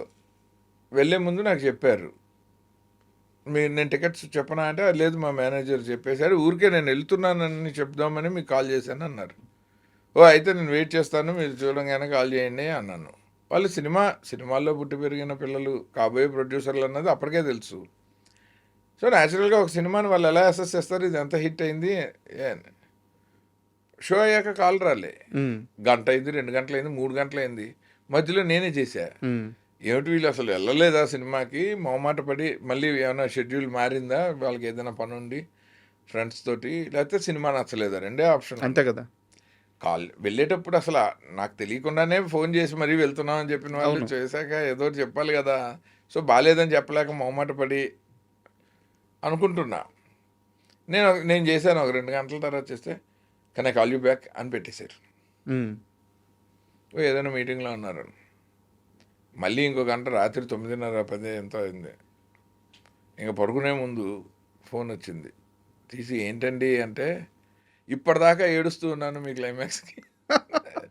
వాట్ ఏ ఫిల్మ్ అండ్ మీరు సినిమా ఇండస్ట్రీలోనే ఉన్నారు, మీరు ఏడుస్తారని నేను అసలు అనుకోలేదన్న. అంత వండర్ఫుల్ సినిమా, అసలు such a heart touching film. నేను అందులో ఉండిపోయాను నేను, అందుకే మీకు కాల్ చేయబుద్ది కాలే. ఇది ఇంత పెద్ద పొగడతా. కాదు, వాళ్ళు అనేది నిజం. ఒక సినిమా చూసిన తర్వాత దాన్ని ముందు వెంటనే ఎక్స్‌ప్లోర్ చేయకూడదు. అది ఇచ్చిన ఆ అనుభూతిని మనం ఆస్వాదించాలి. అప్పుడే మనం అది బయటికి కూడా కరెక్ట్‌గా చెప్పగలం. చిరంజీవి గారు 175 రోజుల ఫంక్షన్కి వచ్చి ఆయన ఇచ్చిన ప్రశంస జీవితంలో మర్చిపోలేను. ఏమన్నారు? ఇలా చూడగానే నీ గురించి చెప్పడానికి వచ్చాను డార్లింగ్ అని. ఆయన అసలు అంటే అంత పెద్ద ఆయన, అసలు ఆయన మామూలుగా జనరల్లీ అప్పటికి న్యాచురల్లీ ఒక సక్సెస్ఫుల్ ప్రొడ్యూసరు. ఆల్రెడీ ఎంఎస్ రాజు గారు వాళ్ళ ఫ్యామిలీకి చిరంజీవి గారు బాగా క్లోజ్. వాళ్ళ నాన్నగారు ప్రొడ్యూసర్గా ఉన్నప్పుడే ఈయన యాక్ట్ చేశారు. సో న్యాచురల్గా ఆ రిలేషన్ ఉంది. సో ఆయన నా కోసం వచ్చానని చెప్పాల్సిన అవసరమే లేదు. నేను ఆయనకి వితౌట్ మనసంతా నువ్వే నా పరిచయం ఆయనతో, ఆయన సినిమాకి అసోసియేట్ డైరెక్టరే కదా, అంతే. బావగారు బాగున్నారు. కానీ ఆయన అసలు ఇలా ఎంత ఆ స్టేజ్ మీద కూడా ఆయన ఎంత అద్భుతంగా మాట్లాడాను. నేను ఆదిత్య కోసమే వచ్చాను, అతను బ్లెస్ చేయడానికి వచ్చానని చెప్తుంటే అసలు గూస్ బంప్స్. దట్ వాజ్ నాకు అలా ఇండస్ట్రీ నుంచి బాగా అప్రిషియేషన్స్ వచ్చాయి. ఎంఎస్ రాజు గారు నాతో లెక్కలు ఎప్పుడు చెప్పారు, ఆయన అన్ని లెక్కలు ముందు చెప్పారు, అవి నిజమయ్యాయి. మేము బీ సెలబ్రేటెడ్ అలాట్. అంటే ఒకటి నేను మిస్ అయింది ఏంటంటే, మా ఇంట్లో అప్పటికి నేను శ్రీరామ్ షూటింగ్ చేస్తున్నాను. సడన్గా సుల్తాన్ బజార్లో షూటింగ్ చేస్తూ ఉండగా గబుక్కొని అప్పుడు తెలిసింది మనసంతా నువ్వే 100 రోజు ఇంకా ఆడుతూ ఉండింది. ఫంక్షన్ లేదు, ఏం లేదు. ఇంకా ఆడలేదు సార్, 100 రోజుకి ఇంకా ఆడుతూ ఉండింది. మేము సడన్గా రియలైజ్ ఉదయ్ వాళ్ళ మేనేజర్ ఎవరో వచ్చి ఇవాళ కేక్ కట్ చేసుకొని సెలబ్రేట్ చేయాలని, ఎందుకు షూటింగ్ మంచి ఎక్టిక్ షూటింగ్లో ఉన్నాం శ్రీరామ్. 100 రోజు అండి. 100 రోజు ఏంటి అసలు, అరే ఫంక్షన్ లేదు ఏమి లేదని చెప్పి గబుక్కుని మా బ్రదర్స్కి మా ఫ్రెండ్స్కి అందరికి ఫోన్ చేసి, మన ఇంటి టెర్రస్ మీద అరేంజ్ అయ్యింది. సీతారామ శాస్త్రి గారి ఫ్యామిలీకి ఫోన్ చేసి, మన శ్రీరామ్ యూనిట్లో ఉన్న అనిత హీరోయిన్ అందరికీ చెప్పి, రేమసేన్ పాపం అవుట్ ఆఫ్ స్టేషన్. సరే ఉదయ్ అలాగే ఉన్నాడు, అనితని సరదాగా గెస్ట్గా రమ్మని శాస్త్రి గారిని, పర్చూర్ బ్రదర్స్ని అందరినీ పిలిచి ఎంఎస్ రాజు గారిని పిలిచాను. అంత షార్ట్ నోటీస్లో హీ కుడెంట్ మేక్ ఇట్. అంటే ఆయనకి నేనే ప్లాన్ లేదు, షూటింగ్ నుంచి ఇంటికి వచ్చేలోపు అరేంజ్ చేశాను మొత్తం గెట్ టుగెదర్ 150 మంది దాకా. అలా అది మిస్ అయ్యాము అంతే తప్ప, otherwise we had enough fun and enjoyment of this success. And ఈ సినిమా సక్సెస్ని అంటే జనాలు ఎలా తీసుకున్నారో చెప్పడానికి ఒక చిన్న ఎగ్జాంపుల్ ఉంది.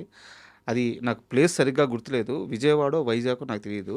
మీరు ఉదయ్ కిరణ్ గారు ఒక హోటల్లో ఉంటే ఆ హోటల్ స్టాఫ్ కానీ, పోలీసులు కానీ, మీరు పెట్టుకున్న మనుషులు కానీ ఎవ్వరు ఆ జనాల్ని ఆపలేక వైజాగ్లో ఉదయ్ కిరణ్ దాచిపెట్టాల్సి వచ్చిందంట. దాచి కిచెన్లో నుంచి మారుతి కారు, మా పెద్దనాన్న గారు మారుతి కారులో బ్యాక్ సీట్లో పడుకోమని నేను డ్రైవ్ చేసి తీసుకెళ్తే, స్టిల్ ఆ కార్ని చేసి ఎవరికి అలా డైరెక్ట్గా తాజ్ హోటల్లోకి తీసుకెళ్ళి, బాబు నువ్వు ఇక్కడ ఉండు నాయన, ఆ హోటల్ ఇంకా సెంటిమెంట్ అని చెప్పి అక్కడ వద్దు మనం, ఎందుకంటే రోడ్డు మొత్తం జనసంద్రం. ఎంతమంది వచ్చేసారు రోజు? 1,00,000 మంది ఉంటారు ఈజీ. జస్ట్ ఉదయ్ కిరణ్ అక్కడ ఉన్నారని తెలిసి, ఉదయ్ కిరణ్ అక్కడ దిగాడని తెలిసి. లయన్ కింగ్ క్లైమాక్స్ చూసారా సార్? బాహుబలిలో కూడా ఉంటుంది. అవును. అలా నడిచొస్తే అలాగ క్రేన్ అప్ చేస్తే ఈడే మన యువరాజు అని చెయ్యెత్తుతుంది, మొత్తం కింద జన సందోహం. అలా నేను మా కెమెరామ్యాన్ శివ, ఆయన తర్వాత ఇప్పుడు తమిళ్లో పెద్ద డైరెక్టర్ అయ్యాడు, మేము ఉదయ్ కిరణ్ని తీసుకొచ్చి క్రౌడ్కి అలా చీటప్ చేయించాం చెయ్యెత్తి. కింద 1,00,000 మంది. గూస్ బంప్స్ వస్తున్నాయి సార్ మీరు చెప్తుంటే. కళ్ళారా చూసాం. సార్ లైక్ ఉదయ్ కిరణ్ అది అసలు అతను అంటే నాకే అనిపిస్తుంది, అతను అన్ని దశలు చూసాడు, ఒక పరిపూర్ణమైన లైఫ్ చూసాడు. ఎవరెస్ట్ శిఖరం అంత లైఫ్ చూసాడు చాలా తక్కువ టైంలో. బ్యాక్ టు బ్యాక్ హిట్స్ కదా ఒక ఆర్టిస్ట్కి, ఇంకా అంతకంటే ఏముంటుంది. అంత కన్సిస్టెంట్ సక్సెస్ అసలు నాకు తెలిసి ఈ జనరేషన్లో మరీ కష్టం. అవును, అంతమంది ఆడితే ఒకటి యావరేజ్ అయ్యి మళ్ళీ ఇంకొక హిట్ పడే వరకు ఎంగేజ్ చేస్తూ ఫ్యాన్స్ని, చాలా కష్టం అసలు ఆర్టిస్ట్ల లైఫ్. తనకు బాగా వచ్చింది అది. అంతమందిని అక్కడ చూసి ఆ సందర్భంలో నీతో ఆయన అన్న మాట కానీ ఆయన టెన్షను. టెన్షన్ తరుముతుంటే లోపలికి వచ్చేసి ఫోటో కావాలని, ముద్దు పెట్టుకోవాలని, హగ్ చేసుకోవాలని, అందులో ఆడ మగ చిన్న పెద్ద మొత్తం ఉన్నారు. అది ఒక పొలిటీషియన్ సభ కంటే ఎక్కువ ఉన్నారు. సో వాళ్ళ నుంచి తప్పించుకొని గబ్బా గబ్బా వాళ్ళ అసిస్టెంట్లకేమో మీరు లగేజ్ సర్దండి, మేము ఉదయకరణి తీసుకెళ్ళిపోతాము. మళ్ళీ మన ప్రొడక్షన్ కార్ ఫ్రంట్ సైడ్లు ఇరుక్కుపోయాయి జనంలో. మన యూనిట్ బూరుపల్లి శివరామకృష్ణ గారు ప్రొడ్యూసర్ శ్రీరామ్కి. సో మా పెద్దనాన్నగారి కారు నేను లోకల్గా వైజాగ్లో తిరగడానికి ఆయన ఇచ్చారు మారుతి. అదైతే ఎవరికి తెలియదు, మారుతిలో ఉదయకరణ వెళ్తాడన్నది ఎవరు గెస్ట్ చేయరు కాబట్టి దాని బ్యాక్ సీట్లో కూర్చోబెట్టి కిచెన్లోంచి బయటికి తీసుకెళ్ళి అద్దాలు పగలగొట్టే రేంజ్కి జనం వెంటబడి ఫైనల్గా ఒక చేజ్ లాగా చేసి నేను తాజ్లో పెట్టాను అతను. ఆ తర్వాత తాజ్లోకి వెళ్ళిన తర్వాత జగదాంబ థియేటర్ బయట షూటింగ్, కర్తవ్యం అవి చేసిన ఒక మంచి లొకేషన్ కదా వైజాగ్ అంటే జగదాంబ సెంటర్. ఇతనేమో మంచి సీక్వెన్స్ అనుకున్నాను. అనితకి ఇతనికి మధ్యలో ఒక టెన్స్ మూమెంట్, ఆశీష్ విద్యార్థి ఉదయకరణ అనిత. జగదాంబ థియేటర్ బ్యాక్గ్రౌండ్ నేను చిన్నప్పుడు తిరిగిన ఊరు అంతా ఖచ్చితంగా హ్యాపీగా పర్మిషన్లు పెట్టుకొని ఫ్రేమ్ పెట్టాలనిపిస్తూ ఉంటుంది అనిపిస్తుంది. కెమెరా పార్ట్లు విడివిడిగా పట్టుకుని పరిగెత్తాం. ఎక్కడ దాకా వెళ్ళాం, భీమిలీ సైడ్. ఆ జనాన్ని కంట్రోల్ చేయలేక పోలీస్ ప్రొటెక్షన్ పనికి రాలేదు, రోప్స్ పెడతాం అవుట్డోర్ షూటింగ్, జనం అది దాటకుండా ఉండటానికి అవి పనికి రాలేదు. డైరెక్షన్ డిపార్ట్మెంట్ ఎవరు ఏ కారు ఎక్కారో తెలీదు. కెమెరా పీసులు, కెమెరా కాస్ట్లీయెస్ట్ ఎక్విప్మెంట్, లెన్స్లు దొరికినట్టు జేబుల్లో వేసుకుని చేతుల్లో పట్టుకుని పరిగెత్తాము అసలు కకావికలం. ఆ రోజు షూటింగ్ మళ్ళీ సీన్ మార్చి వేరే లొకేషన్లో ఇంకో సీన్ ఏదో చేసి మళ్ళీ నెక్స్ట్ డే దీనికి మ్యాచింగ్ ఇంకో లొకేషన్ ఎక్కడో పట్టుకొని క్రౌడ్ లేకుండా ఇంక రోజు ఇంక వైజాగ్లో అవుట్డోర్ తనతో చేయలేను అని డిసైడ్ అయ్యి హైదరాబాద్కి షిఫ్ట్ అయ్యి స్టూడియోల్లోనూ ఇళ్లలోనూ లొకేషన్స్లో చేసుకున్నాం. సుల్తాన్ బజార్లో మన వాళ్ళు బాగా కోఆపరేట్. అప్పటికి మనకి సుల్తాన్ బజార్ బాగా రెగ్యులర్ లొకేషన్. సార్ మనసంతా నువ్వే ఇంత పెద్ద సక్సెస్ తర్వాత ఓకే, ఉదయకిరణ్ గారి క్రేజు ఇవన్నీ ఓకే, బట్ నాకు తెలిసినంత వరకు చాలా పెద్ద పెద్ద హీరోలతో మీకు ఆఫర్ వచ్చింది. పేర్లు కూడా చెప్తాను కరెక్ట్ కాదు, బట్ ఇది విన్నాను నేను. చిరంజీవి గారు కథ రాసుకోమన్నారు, మహేష్ బాబు గారి ఆఫర్ ఉంది, అండ్ పవన్ కళ్యాణ్ జూనియర్ ఎన్టీఆర్ నాకు తెలియదు, బట్ అవి కూడా మీటింగ్స్ అయినాయి అని చెప్పి చాలామంది చెప్పారు. ఇంతమంది స్టార్ హీరోల డేట్స్ మీద అంటే వాళ్ళందరూ మీరు మంచి కథతో అప్రోచ్ అయితే డేట్స్ ఇవ్వడానికి రెడీగా ఉన్నారు, బట్ మళ్ళీ ఉదయకిరణ్తోనే ఎందుకు సినిమా తీశారు? అది నా చాయిస్ కాదు. అప్పుడు ఎంఎస్ రాజు గారు నీ స్నేహం ఏదో కొంచెం డిలే అయింది. బూరుపల్లి శివరామకృష్ణ గారు డబ్బింగ్ అప్పుడే నాకు అడ్వాన్స్ ఇచ్చున్నారు. మనసంతా డబ్బింగ్ అప్పుడు నేను ఆ బ్యానర్లో ప్రేమంటే ఏదైనా చేశాను అసోసియేట్గా. చిత్తూరు శ్రీన్ గారు అని ఇప్పుడు పెద్ద ప్రొడ్యూసర్, ఆయన ఆ సినిమా నేను చేయటానికి రీజను.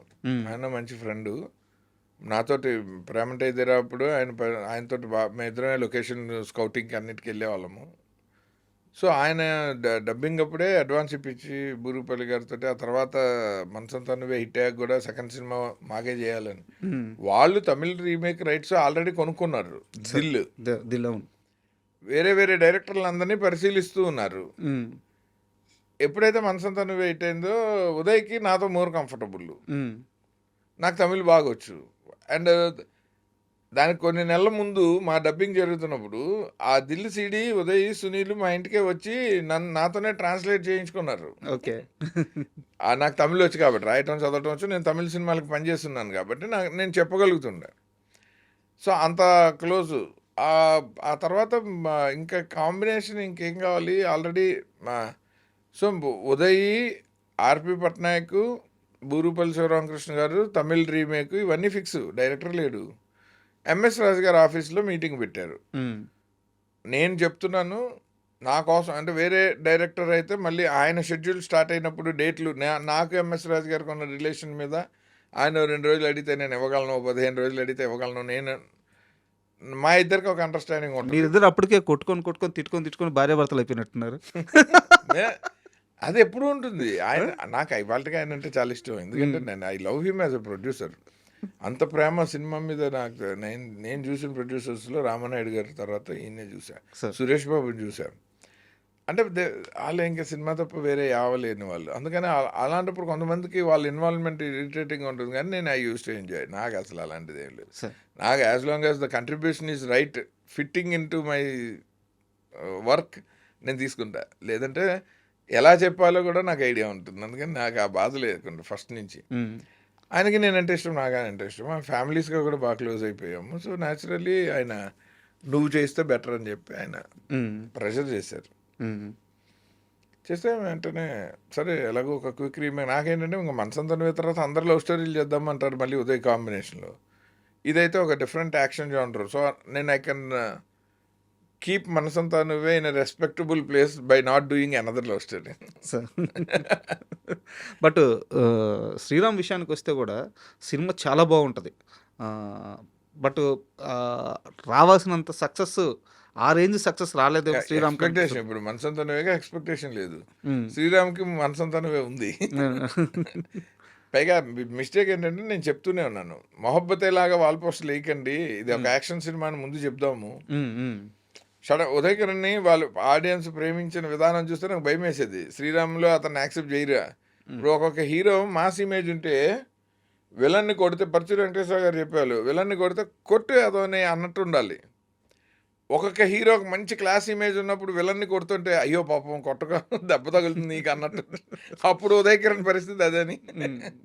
సో ఇతన్ని రైట్ ఫ్రమ్ టీజర్ నుంచి శ్రీరామ్ ఒక యాక్షన్ సినిమా, అందుకే దిల్ టైటిల్ వద్దన్నాను.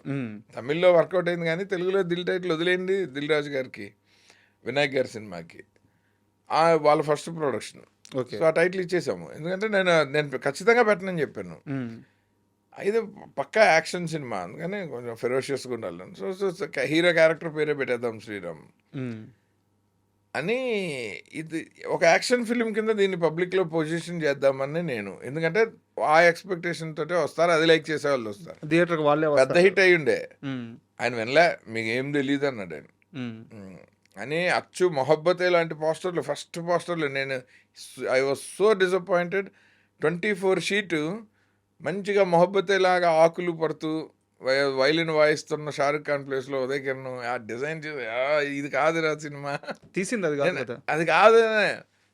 నేనే డిసప్పాయింట్ అయిపోయానంటే సినిమా అని ఎడిటింగ్ రూమ్లో సినిమాకి పోస్టర్కి అంత గ్యాప్ ఉంటే. అండ్ రెండో మిస్టేక్ ఆయన ఏం చేశారంటే, ఆయన థియేటర్లు నాకు ఫస్ట్ వీక్ కలెక్షన్లు చాలు, సెకండ్ వీక్ నుంచి థియేటర్లు షిఫ్ట్ చేసేసుకోమని లెటర్ ఇచ్చేసారు ఆల్ మేజర్ సెంటర్స్. అదేంటండి మనం కొంచెం పబ్లిసిటీ చేద్దాం. అండ్ అన్నింటికంటే పెద్ద మిస్టేక్ ఏంటంటే, ఇదే చాలామందికి లెసన్ కూడా. మనసంతా నువ్వే ఎంఎస్ రాజు గారు ఆ సినిమా హిట్ కోసం ఆయన దాన్ని ఓన్ చేసుకుని ఆయనే ట్రావెల్ చేసి దాని హిట్ తాలూకు ఫలితాన్ని పూర్తిగా ఎంజాయ్ చేశారు ఆయన, ఆ రిజల్ట్ని. సో ఆయన మోర్ సక్సెస్ఫుల్. బూరుపల్లి శివరామకృష్ణ గారికి వచ్చేసరికి మనసంతా నువ్వే కాంబినేషన్ మీద టేబుల్ ప్రాఫిట్ వచ్చేసింది. ఓకే.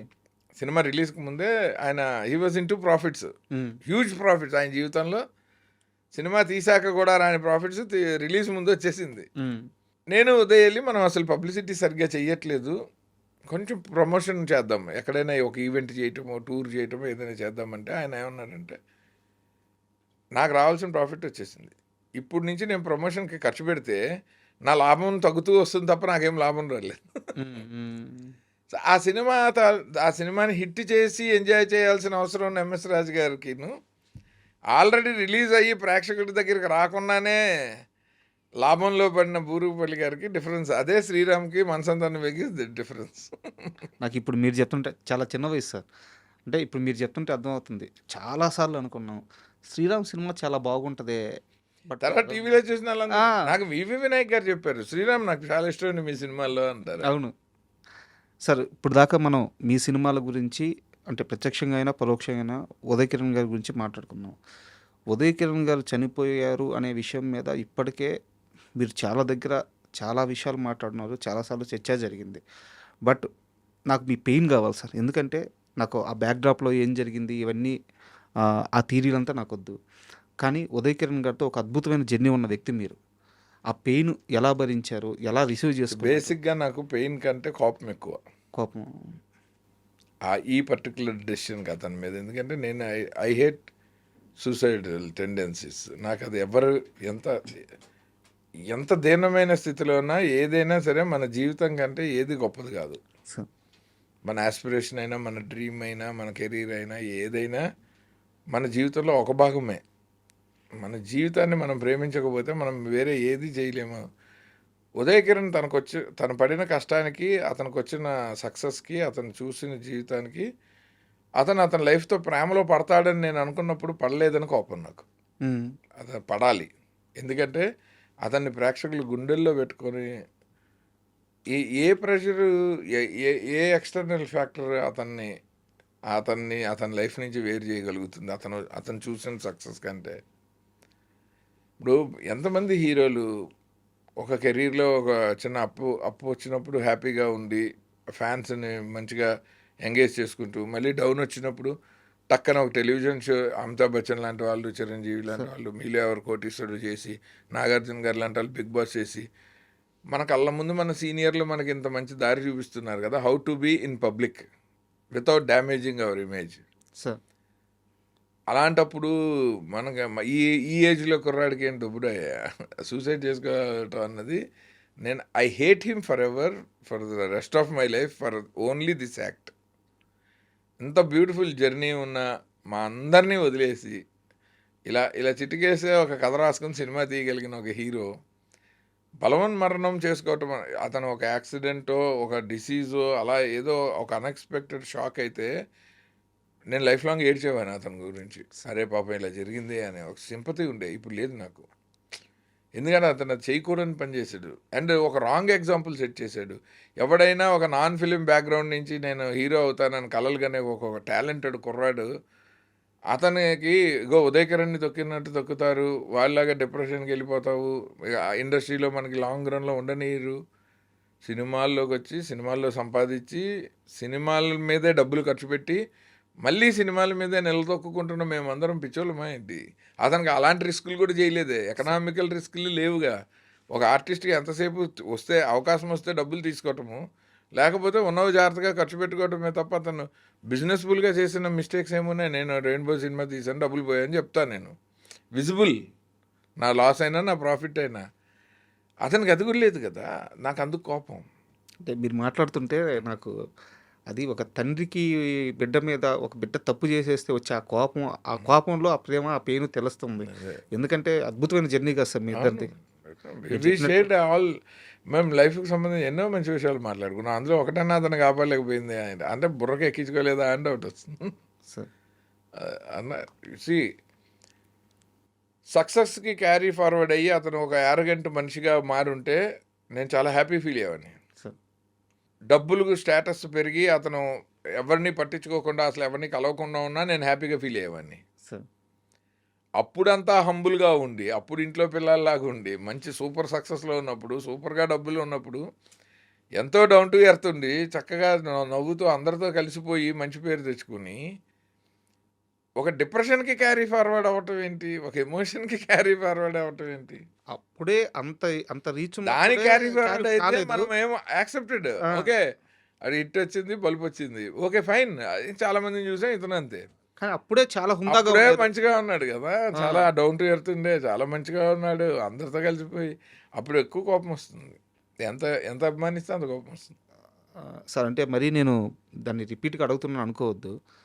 ఆ ఘటన జరిగే ముందు మాటల్లో పరోక్షంగా కానీ ప్రత్యక్షంగా కానీ డిప్రెషన్లో ఉన్నాడు ఏ రోజు అట్లా అనిపించలేదు?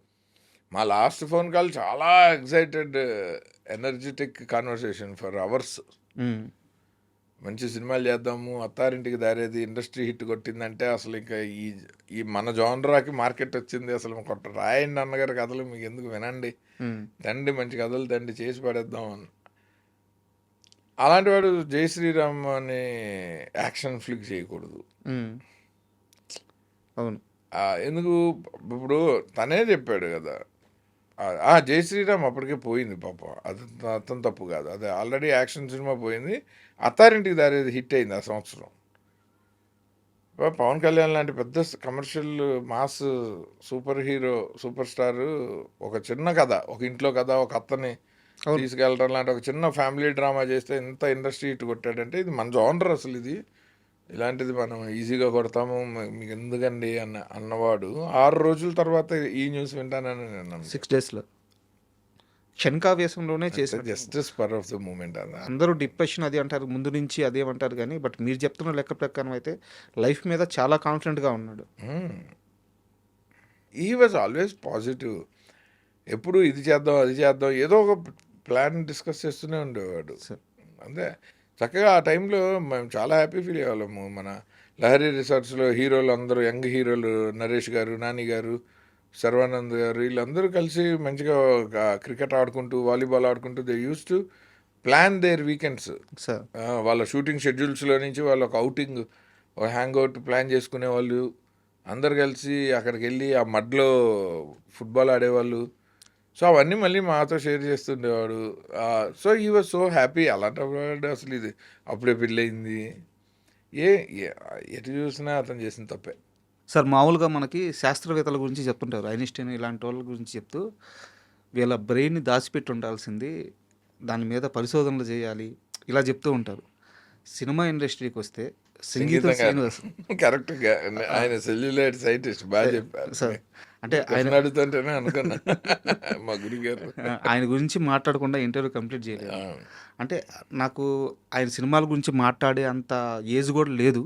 అంత అంత జ్ఞానం కూడా లేదు. కాకపోతే ఆయన చేసే ప్రయోగాలు సార్, ఆయన చేసిన ప్రయోగాలు ఈ రోజుకి కూడా కల్కి సినిమాకి సంబంధించిన ఇన్పుట్స్ కూడా ఆయన బ్రెయిన్ నుంచి వస్తున్నాయంటే అసలు ఆయనతో ట్రావెలింగ్ చెప్పండి సార్. నాకు ఏదన్నా ఆయనకు సంబంధించిన ఏదన్నా ఏ చిన్న విషయం అయినా ఆయన ఆలోచన విధానం ఎలా ఫస్ట్ ఉంటుంది? ఆఫ్ ఆల్ మనందరం India all over India film industry అందరూ సెలబ్రేట్ చేయాల్సిన విషయం ఏంటంటే at the age of 94 he's directing a film. Sir. Yes sir. The only Indian director record అది. అవును. సూపర్ అది. వరల్డ్లో సెకండ్ డైరెక్టర్ సార్. వరల్డ్లో. మొదట ఆయన 103 సంవత్సరాలు అప్పుడు ఇద్దరు సేమ్ ఏజ్లో క్లింట్ ఈస్ట్వుడ్ సంగీతం గారు సార్. ఇద్దరు సెకండ్ ప్లేస్. ఇది యాక్చువల్గా మన గురుగారు అని అంటే నేను ఆయన త్రూ ఏ సినిమా ఇండస్ట్రీకి వచ్చాను. నేను ఆయన దగ్గర ఎక్కువ నేర్చుకున్నాను. నాకు గురువు గారు అనే కాకుండా అసలు నేను ఓన్లీ ప్రేక్షకుడిని అయినా సినిమా వాడిని కాకపోయినా లేదా ఓన్లీ సినిమా వాడిని ఆయన శిష్యుని కాకపోయినా కూడా నెత్తి మీద పెట్టుకోవాల్సిన విషయం ఆయన సినిమాల గురించి తప్ప రెండో ఆలోచన చేయరు సార్. అండ్ సినిమాల్లో ఆయన ఎంత ఎక్స్పెరిమెంట్లు చేస్తారో దగ్గరుండి చూశాను నేను. ఆయన కంటిన్యూస్ థాట్ ప్రాసెస్ అండ్ ఒకళ్ళ గురించి వాళ్ళ ఆప్షన్స్లో మాట్లాడరు సార్. మంచి చెడు అసలే ఇంకొక వ్యక్తి ప్రస్తావన ఉండదు. ఆయన దగ్గర లేని వ్యక్తి గురించి ఆయన మాట్లాడరు. ఎంత సీరియస్ ప్రాబ్లం అయినా ఎంత సీరియస్ సిచ్యువేషన్ అయినా ఆయన దాని నుంచి కామెడీ క్రియేట్ చేసి దాన్ని లైటర్ చేస్తారు మన ఎమోషన్ని. సార్. ఇప్పటికీ కలిస్తే చెన్నై వెళ్ళినా ఆయన మొన్నటి దాకా హైదరాబాద్ ఫ్రీక్వెంట్గా వస్తున్నా ఆయన చెప్పే కొత్త థాట్స్ ఇవాళ ఏ డైరెక్టరు ఇవాళ సినిమా ఇండస్ట్రీ కెరీర్ అనుకుని బయట జీవితం నుంచి సినిమాల్లోకి ఎంటర్ అయ్యే ఏ కొత్త డైరెక్టర్ దగ్గర ఆయన దగ్గర ఉన్న కొత్త ఐడియాలు లేవు ఈ రోజుకి చెప్పగలను నేను. సార్. అంటే ఆయన ఆలోచనల మీద కూడా ఎక్స్పెరిమెంట్ చేస్తాడు. ఆయన సినిమాల మీదే కాదు. సినిమాల మీద ఎక్స్పెరిమెంట్ చేయాలంటే ప్రొడ్యూసర్ సపోర్ట్ కావాలి. ఆలోచనలు ఎలాగైనా ఉండొచ్చు కదా, ఆయన ఇష్టం కదా. కానీ ఆ వాటిని కూడా ఆయన చిత్రీపడుతూ ఉంటాడు. ఎక్కడా రాని విజువల్ రావాలి, ఎక్కడా రాని కథ రావాలి, ఎక్కడా రాని ఎలిమెంట్ ఆఫ్ ఇంట్రెస్ట్ రావాలి. అసలు అమేజింగ్. అండ్ ఈ మధ్యలో ఆయన కొత్తగా వచ్చే షార్ట్ ఫిలిమ్స్ చూస్తారు. అవి తీసిన డైరెక్టర్లకు ఫోన్ చేసి ఇది ఇలా చేస్తే బాగుండు కదా, ఇది ఇలా ఎక్స్పెక్ట్ చేశాను అలా ఎందుకు చేశారని డిస్కస్ చేస్తాడు ఆయన. ఒకసారి మా ఇంటికి నేను యూఎస్ నుంచి వచ్చినప్పుడు సరదాగా ఆయన వేరే పని మీద ఇక్కడికి హైదరాబాద్కి వచ్చినప్పుడు ఇంట్లో భోజనం చేస్తుంటే నాకు కాస్త అందరినీ కలవాలని ఉంది అన్నారు. అంటే ఆయన వర్క్ చేసిన సిరివెన్నెల సీతారామ శాస్త్రి గారు, పరచూరి వెంకటేశ్వరరావు గారు, సత్యానంద్ గారు ఇట్లా అందరినీ పిలిచారు. రావుగొండలరావు గారు, మాధవపల్లి సురేష్ గారు, ఈయనతో పనిచేసిన టెక్నీషియన్లు అందరూ నాకు బాగా క్లోజ్గా ఉన్న ఫ్యామిలీస్ అందరం క్లోజ్గా ఉన్నాం. కాశీ విశ్వనాథ్ గారు అందరం కలిసి భోజనం చేసాం. అంతా భోజనం అయిపోయింది. వీళ్ళందరినీ కలవటం ఆనందమే, ఫోటోలు దిగాము, భోజనం చేసాం. కానీ మేమందరం కలిస్తే అయిపోయిన సినిమాలు తప్ప ఏం మాట్లాడుకోము. నాకు తీయబోయే సినిమాల గురించి మాట్లాడటానికి young film makers, short film makers కావాలంటే రాత్రి 10:30కి మళ్ళీ 25 మందిని ఇంట్లో అసెంబ్లీ. అందులో నుంచి వచ్చిన అతనే 35 చిన్న కథ కథ డైరెక్టరు. అబ్బా ఆ మీటింగ్లో ఉన్నట్టు ఆయన ఫోన్ చేసి చెప్పారు, నాకు కూడా గుర్తులేదు. సీతారామ శాస్త్రి గారు అబ్బాయి తీసుకొచ్చాడు అతన్ని, వావ్ ఈమన్ నందకిషోర్. అలా అంటే ఆయన మైండ్ సెట్ గురించి చెప్తున్నా. ఇది ఎప్పుడు జరిగి 10 ఏళ్ళు అవుతుంది. సార్ కానీ ఆయన ఎంతసేపు మేము ఆ రోజుల్లో అది చేసాం ఇది చేసాం అన్నది ఇప్పటిదాకా వినలే నేను. రేపు ఏం చేయబోతున్నామో ఇవాళ చెప్తాడు ఆయన. సార్ వెనక్కి వెళ్ళి మాట్లాడరు. సార్ పుష్పక విమానం అంటే ఏదో అయిపోయింది అప్పుడు. ఏదో అయిపోయిందా? అందుకే అసలు ఇంట్రెస్ట్ కూడా ఉంది. పుష్పక విమానం ఏదో అయిపోయిందా? అంతే అంతే. మా అప్పు రాజాలు అదే విచిత్ర సోదరులు అది అసలు ఏమని సినిమా సార్ ఆ షార్ట్ సార్ అంటే నవ్వేసి అలా అంతే. ఆయన దగ్గర నేర్చుకోవాల్సినది అంటే he's always futuristic sir in his thought process. And అందుకని ఆయనకి రిటైర్మెంట్ లేదు. ఆ ఒక్క మైండ్ సెట్ ఆయన్ని ఇప్పుడు కూడా డైరెక్షన్ చేయనిస్తుంది. నేను చాలాసార్లు ఆయనతో కూడా అన్నాను. లాస్ట్ నా ప్రశంస మా గురువుగారి మీద ఈ మధ్యకాలంలో ఏంటంటే, ఇప్పుడు ఏది ఈ సినిమా అనౌన్స్మెంట్ కాదు, దాని బిఫోరే స్టేజ్ నాటకాలు రాస్తారు ఆయన. ఆడియన్స్ ఎంటర్టైన్ చేయటంలో ఆయన ఏ ఫార్మాట్ అయినా వెబ్ సిరీస్ రాస్తారు. ఇప్పుడు లాస్ట్ 5-6 ఏళ్లలోనే బా ద ఫేమస్ అన్నోన్ అని చెప్పి న్యూయార్క్లో విగ్రహం పెట్టిన ఏకైక తెలుగు ఆయన డాక్టర్ ఎల్లాప్రగడ సుబ్బారావు గారు. ఆయన మీద ద ఫేమస్ అన్నోన్ అని చెప్పి ఒక ఇంగ్లీష్ ప్లే రాశారు ఆయన ఇలా ఒక్కొక్క థాట్ ఆయన త్రో చేస్తుంటే నేను అన్నాను ఆయనతో, సార్ ఒక లెవెల్ వరకు మీరు మమ్మల్ని ఇన్స్పైర్ చేస్తున్నారు, అది ఆనందం. అది దాటి మేము సిగ్గుపడేలా చేస్తున్నారు విషాదం. అంటే సిగ్గేస్తాను సార్ ఎంతకని మీరు ఎక్కడక్కడ గ్యాప్ ఇవ్వండి అంటే ఆయన చాలా ఎంజాయ్ చేశారు. అది అంటే ఇన్స్పిరేషన్ లెవెల్ దాటేసింది. నేను తీసుకోలేకపోతున్నాను. కాస్త మనకి అంటే మీరు పని చేశారు, మేము ఆయన ఆరాధించాము, కానీ ఇప్పుడు మీరు చెప్తున్నారంటే కాస్త సిగ్గు కూడా వేస్తాం. అంటే అసలు ఒక మనిషి తనకి ఇష్టమైన రంగంలోకి వస్తే ఆ ఇష్టమైన పనిని ఇలా చేస్తారా అన్నదానికి ఆయనే బెంచ్ మార్క్ నాకు. సార్ మీరు నేను సినిమాల నుంచి అసలు డిస్కనెక్ట్ కాకుండా ఎవేగా వెళ్ళకుండా ఉండటానికి ఆయన one of the reasons. Super. మీరు సంగీతం గారి దగ్గరికి చేరినప్పుడు మొదటి సినిమా అంటే నాకు ఒక తమిళ సినిమా భైరవ దీపం కన్ఫ్యూజన్ ఈ రెండిట్లో. ఫస్ట్ భైరవ దీపం, ఫస్ట్ బృందావనం అప్రెంటిస్, ఓకే లొకేషన్లో జస్ట్ అబ్జర్వేషన్, తర్వాత అఫీషియల్గా భైరవ దీపం. అది అయ్యాక తమిళ సినిమా. అది భైరవ దీపం లాస్ట్లో రజనీకాంత్ గారు ఉలైపాలి, అక్కడి నుంచి అది అయ్యాక శ్రీకృష్ణార్జున విజయం మళ్ళీ సంగీతం గారు. అదే ఈ మధ్యలో ఆయన మొగలీరు మట్టు మొన్నే అక్కడే చేస్తుంటే రోజు వెళ్ళి ఇంకా ఆయన యూనిట్లో అందరూ ఫ్రెండ్స్గా అక్కడికి వెళ్ళి రోజు కూర్చోవటం. ఆ తర్వాత కమల్ హాసన్ గారితో వాహిని వాళ్ళు కేఎస్ సేతుమాధవన్ గారి డైరెక్షన్లో నమ్మోవర్, ఉలైపాలి రజనీకాంత్ గారిది, నమ్మోవర్ కమల్ హాసన్ గారిది, కరుపు వెళ్ళై మనోబాల గారిది. ఈ 3 సినిమాలు తమిళ్ అదే ప్రొడ్యూసర్కి. బృందావనం, భైరవ దీపం, శ్రీకృష్ణార్జున 3 తెలుగు. ఈ 3టికి సంగీతం గారే. ఆ 3 డిఫరెంట్ డైరెక్టర్స్, పి వాసు గారు, మన కేఎస్ సేతుమాధవన్ గారు, మనోబాల గారు. సో హ్యాపీగా స్టూడియో ప్రొడ్యూసర్ సైడ్ నుంచి వన్ అండ్ ఓన్లీ అసోసియేట్ డైరెక్టర్ని కాబట్టి చాలా రాయల్గా హ్యాపీగా ఉండే. సార్ భైరవ దీపంకి సంబంధించిన ఏదన్నా మీకు గుర్తుండిపోయే ఘటన ఏదన్నా ఒక్కటి చెప్తారు? చాలా ఉన్నాయండి. ఆ సినిమా షూటింగ్ మాత్రం పైగా ఎవ్రీడే గూస్ బంప్స్.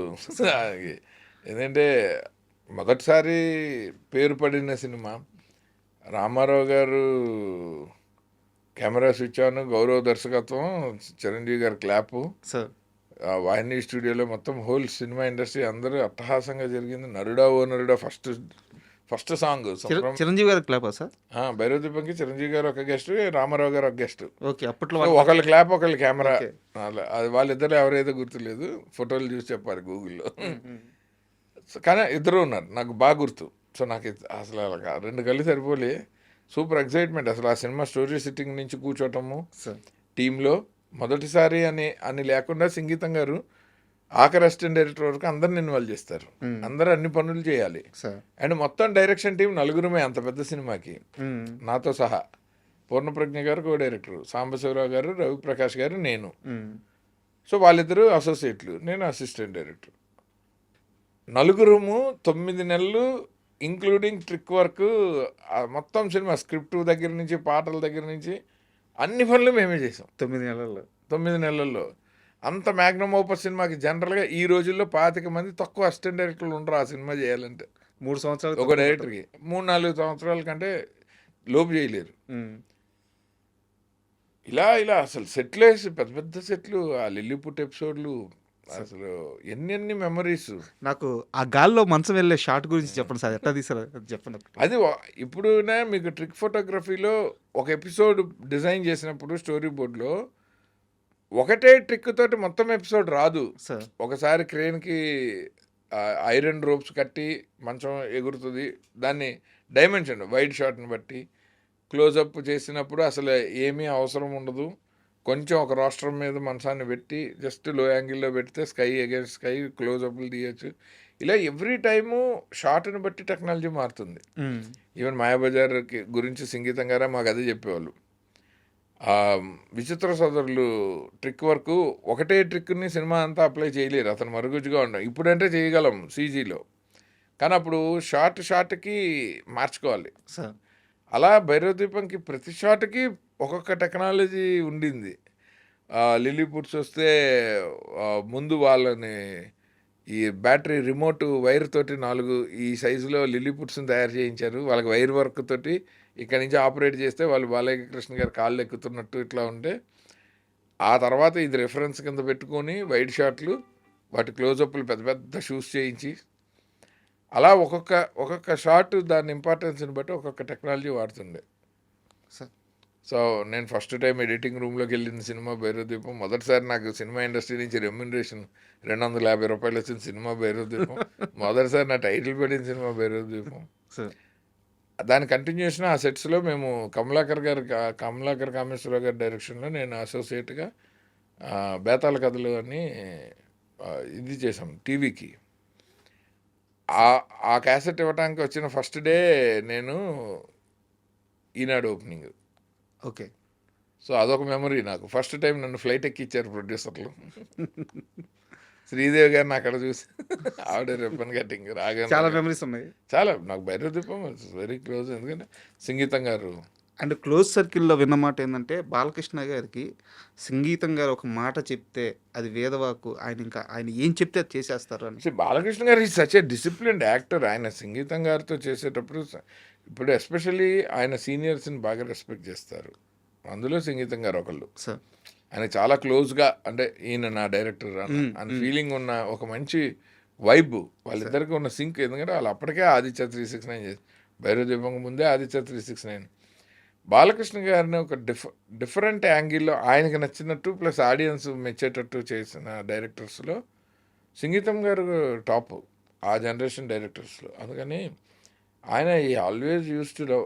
ఆయన సంగీతం గారిని కాదు, సంగీతం గారి శిష్యులైన మమ్మల్ని కూడా ఆయన అంత బాగా ప్రేమించేవాడు. అంత ఇష్టం ఆయనకి మా సెట్లో ఉండటం అంటే. బాలయ్య బాబు అసలు పండగ చేసుకున్నట్టు నాకు తెలిసి నేను ఆయన వేరే సెట్స్లో చూడలేదు. అంటే అంత ప్రేమ అందరితో. చాలా he use to enjoy lot.